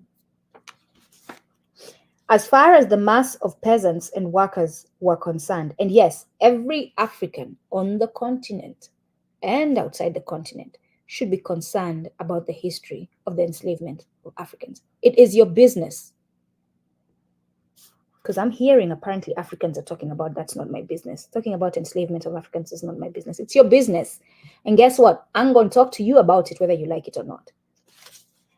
As far as the mass of peasants and workers were concerned, the removal of overt foreign rule actually cleared the way towards a more fundamental appreciation of exploitation and imperialism. Even in territories such as Cameroon, where the imperialists brutally crushed peasants and workers and installed their own tried and tested puppet, advance had been made. Advance had been made in so far as the masses had already participated in trying to determine their own destiny. That is the element of conscious activity that signifies the ability to make history by grappling with the heritage of objective material conditions and social relations. That's it. We're done. The postscript, for those of you who have been following this reading, there's a reading of the postscript. That's how we started this, right? I read the postscript once, and in it, Baba AbdulRahman Mohamed Babu had mentioned that it was because he got to sit with Baba Rodney, right? They knew each other. He had mentioned that one of Baba Rodney's wishes was to have this get to the masses, right? To the people on the streets, to the Mamamboga, to the people at Juakali, to the tailors, to the farmers, to the parents, to the teachers, to the students, everywhere in Africa and outside of Africa where Africans are. This information must get to them. So share the videos, buy the books, make sure this knowledge gets to them, because we must decolonize ourselves so that we can rise up and crush the system that oppresses us. We have no choice, because I, for one, I'm not going to continue to live this life of subjugation. No, I'm refusing. So you join me and refuse. This life of watching Congolese children every day being kicked out of their homes and their spaces. This life of watching Tanzanians, Masai in Tanzania, being kicked off of, you know what an insult that is to the Masai? Their land means everything to them. Without their land, their culture is gone. And the government in Tanzania, the neo-colonial government, is allowing for this to happen. Because guess what? If you're not allowing for it to happen, you should arrest these white people. You should arrest these white people. Yes, Bill Gates should be in a jail in Kenya somewhere. If you're not helping them do that work. Bill Gates has committed crimes. He should be in a jail somewhere in Kenya or in front of some court in Africa, facing consequences of his actions of harming Africans, because that's what he's doing. right? If you African governments currently do not support this stuff that the Europeans, and if you truly are independent, these white people should be behind bars. No matter how much money they have, you should not accept their money. They should go and pay for what they're doing. And if you accept the money, it should not be taken into your pocket. It should be taken to give back the land to the Maasais. But here's the thing, on top of what the repair must be, like I've said this several times, I'm going to say it now, now that I have a platform to say it. There should be an African constitution moving forward. If we're going to say we're liberated, the only way we're going to be liberated if we have a constitution that says African land cannot be sold to no foreign entities. No. African land does not belong to African governments. African land belongs to African people. So the government has no right selling African land to no one outside of Africa. African land belongs to African people. There should be no one selling, and by foreigners, by the way, I'm not talking about Black people from the US. Those are Africans. I'm not talking about Black people in the Caribbean. Those are Africans. They're Africans because they were taken from Africa. Where do you think those ships came from to take them there? So they're Africans. And so I'm talking about white people. I'm talking about Indians. I'm talking about Chinese. They should not be able to buy land in Africa. No, they shouldn't. And you know what? As a trade-off, if that means that in the United States I can't buy land, I'm good with that as a trade-off. I am 100% good with that. But no land in Africa, because it's happening right now. Like huge amounts of land being sold to Saudi government, to Dubai government, to US, to... Yeah, it needs to stop. All right, let's look quickly at the chat. Thank you all for sticking through these 7 or so weeks of reading, or 8. Yeah, let's see whether you have any questions, observations. Thank you all for always joining me, even through my coughing. And you heard me talk about it yesterday.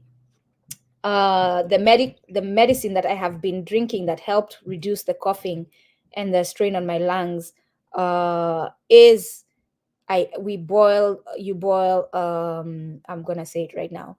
You boil a rind of like grate the rind of a lemon, cut the lemon in half. You squeeze the juice of a lemon in your cup. You don't boil that, the fresh juice, just in your cup. You put a teaspoon of honey in your cup. That you don't boil. But in the pot where you boil the rind of a lemon, a quarter, this is for a cup of the drink, a quarter onion, you grate it in there, a clove of garlic, you grate it in there, a thumb, like that size of turmeric, that same size of fresh ginger, both of them fresh, about 10 leaves of rosemary, and 2 sprigs of thyme.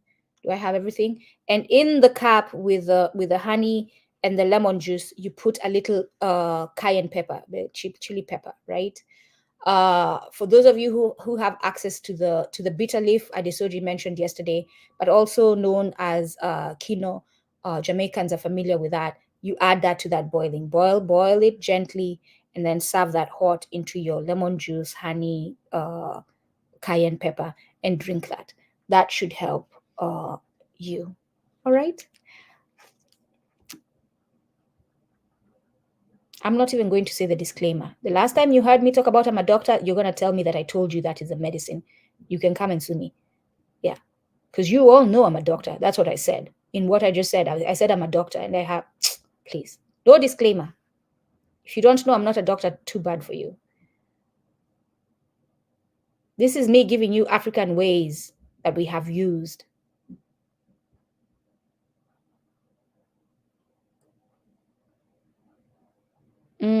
The love is shared. Loving you all. Thank you. I love you all because you're African. I have love for African people. So for those of you who doubt that I love you all because how can she love me? She's never met me. I don't care if I met you if you're African, if you're for African liberation, if you're for the well-being of Africans, I love you with all my heart.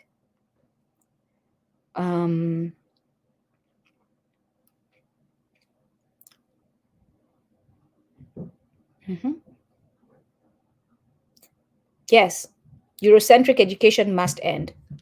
There, that's that. Must end. There's no ifs or buts about it.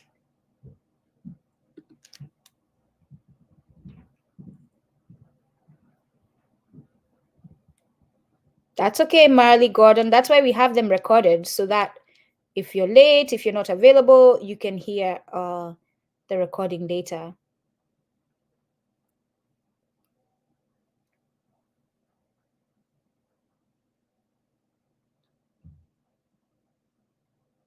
Mm.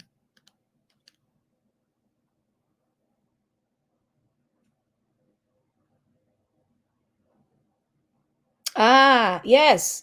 Michael Bakwesega. There is a movement of us Africans who are, and there are a lot of African, let me just share one actually. There are a lot of African schools, independent schools, currently running globally, I believe. You do need to pay a price for it. And I believe that's because they need to pay the teachers and stuff. So unfortunately, um, there is a charge to participate. But the more we build these schools, the better we are. Hold on real quick. Yeah, this one is what I'm looking for. Yeah, I'm gonna share this one. It's called the Hugh University.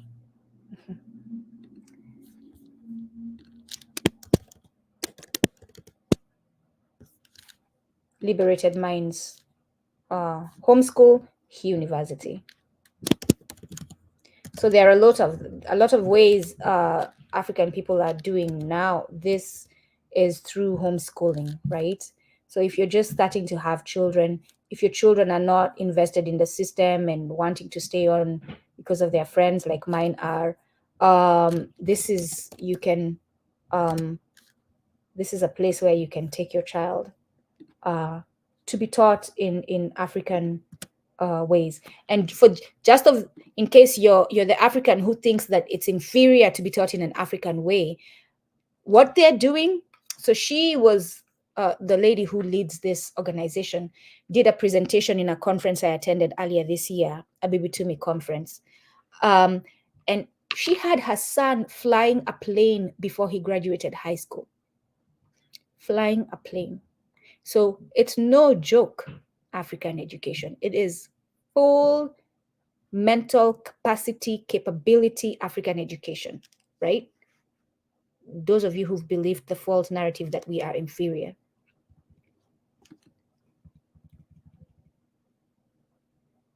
Yes, there is so much African history before colonialism and slavery.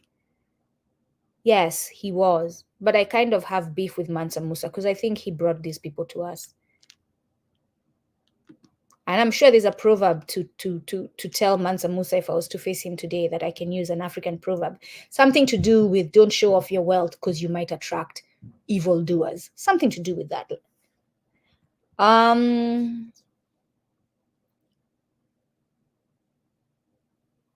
yeah, yeah. They took our African agriculture knowledge and now they're selling it to us. That's true. These trends that they're calling trends are our African ways. Yes, we must go back to them. I will recite it one more time, Michael Bakwesega. I'm going to, in our closing, yes, I'm going to recite the poem that Miriam Makeba's friend from South Africa wrote for her uh, grandchildren, her daughter's children, and that Baba Kwame Ture used to recite. Baba Kwame Ture and Miriam Makeba were married; they were husband and wife, and so her grandchildren were his grandchildren in the African way, and so he would recite to the grandchildren this poem every every evening before dinner. Instead of saying the grace, this is what they recited. And today I'm telling you, put the grace aside and do this. God's not going to be upset at you. I can guarantee you that. I know my God. Yeah, don't worry, he's not going to be upset that you're not saying the grace. Just remind your African people that they're African and say this every day, and that's as good as the grace. You can take that from me. But yes, Michael, I'll say it one more time, both in English and Kiswahili. And yes, you definitely do not look like a pig. Neither do I, nor does any African person. And in fact,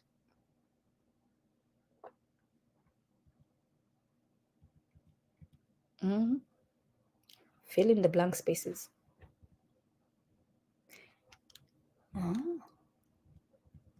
I see you all are getting to know each other in the chat. Love you too, Jojo. If you're an African or someone who stands in solidarity with Africans and their liberation and who understands that we're not liberated yet, I love you. If you're a European who seeks to exploit us and continue exploiting us, if you're an African who supports that, a non-African who supports that, I do not, most definitely, I do not love you.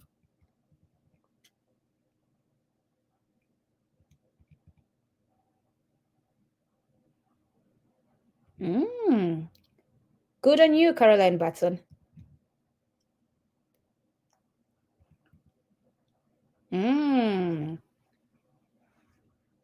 Jamon, we are with you.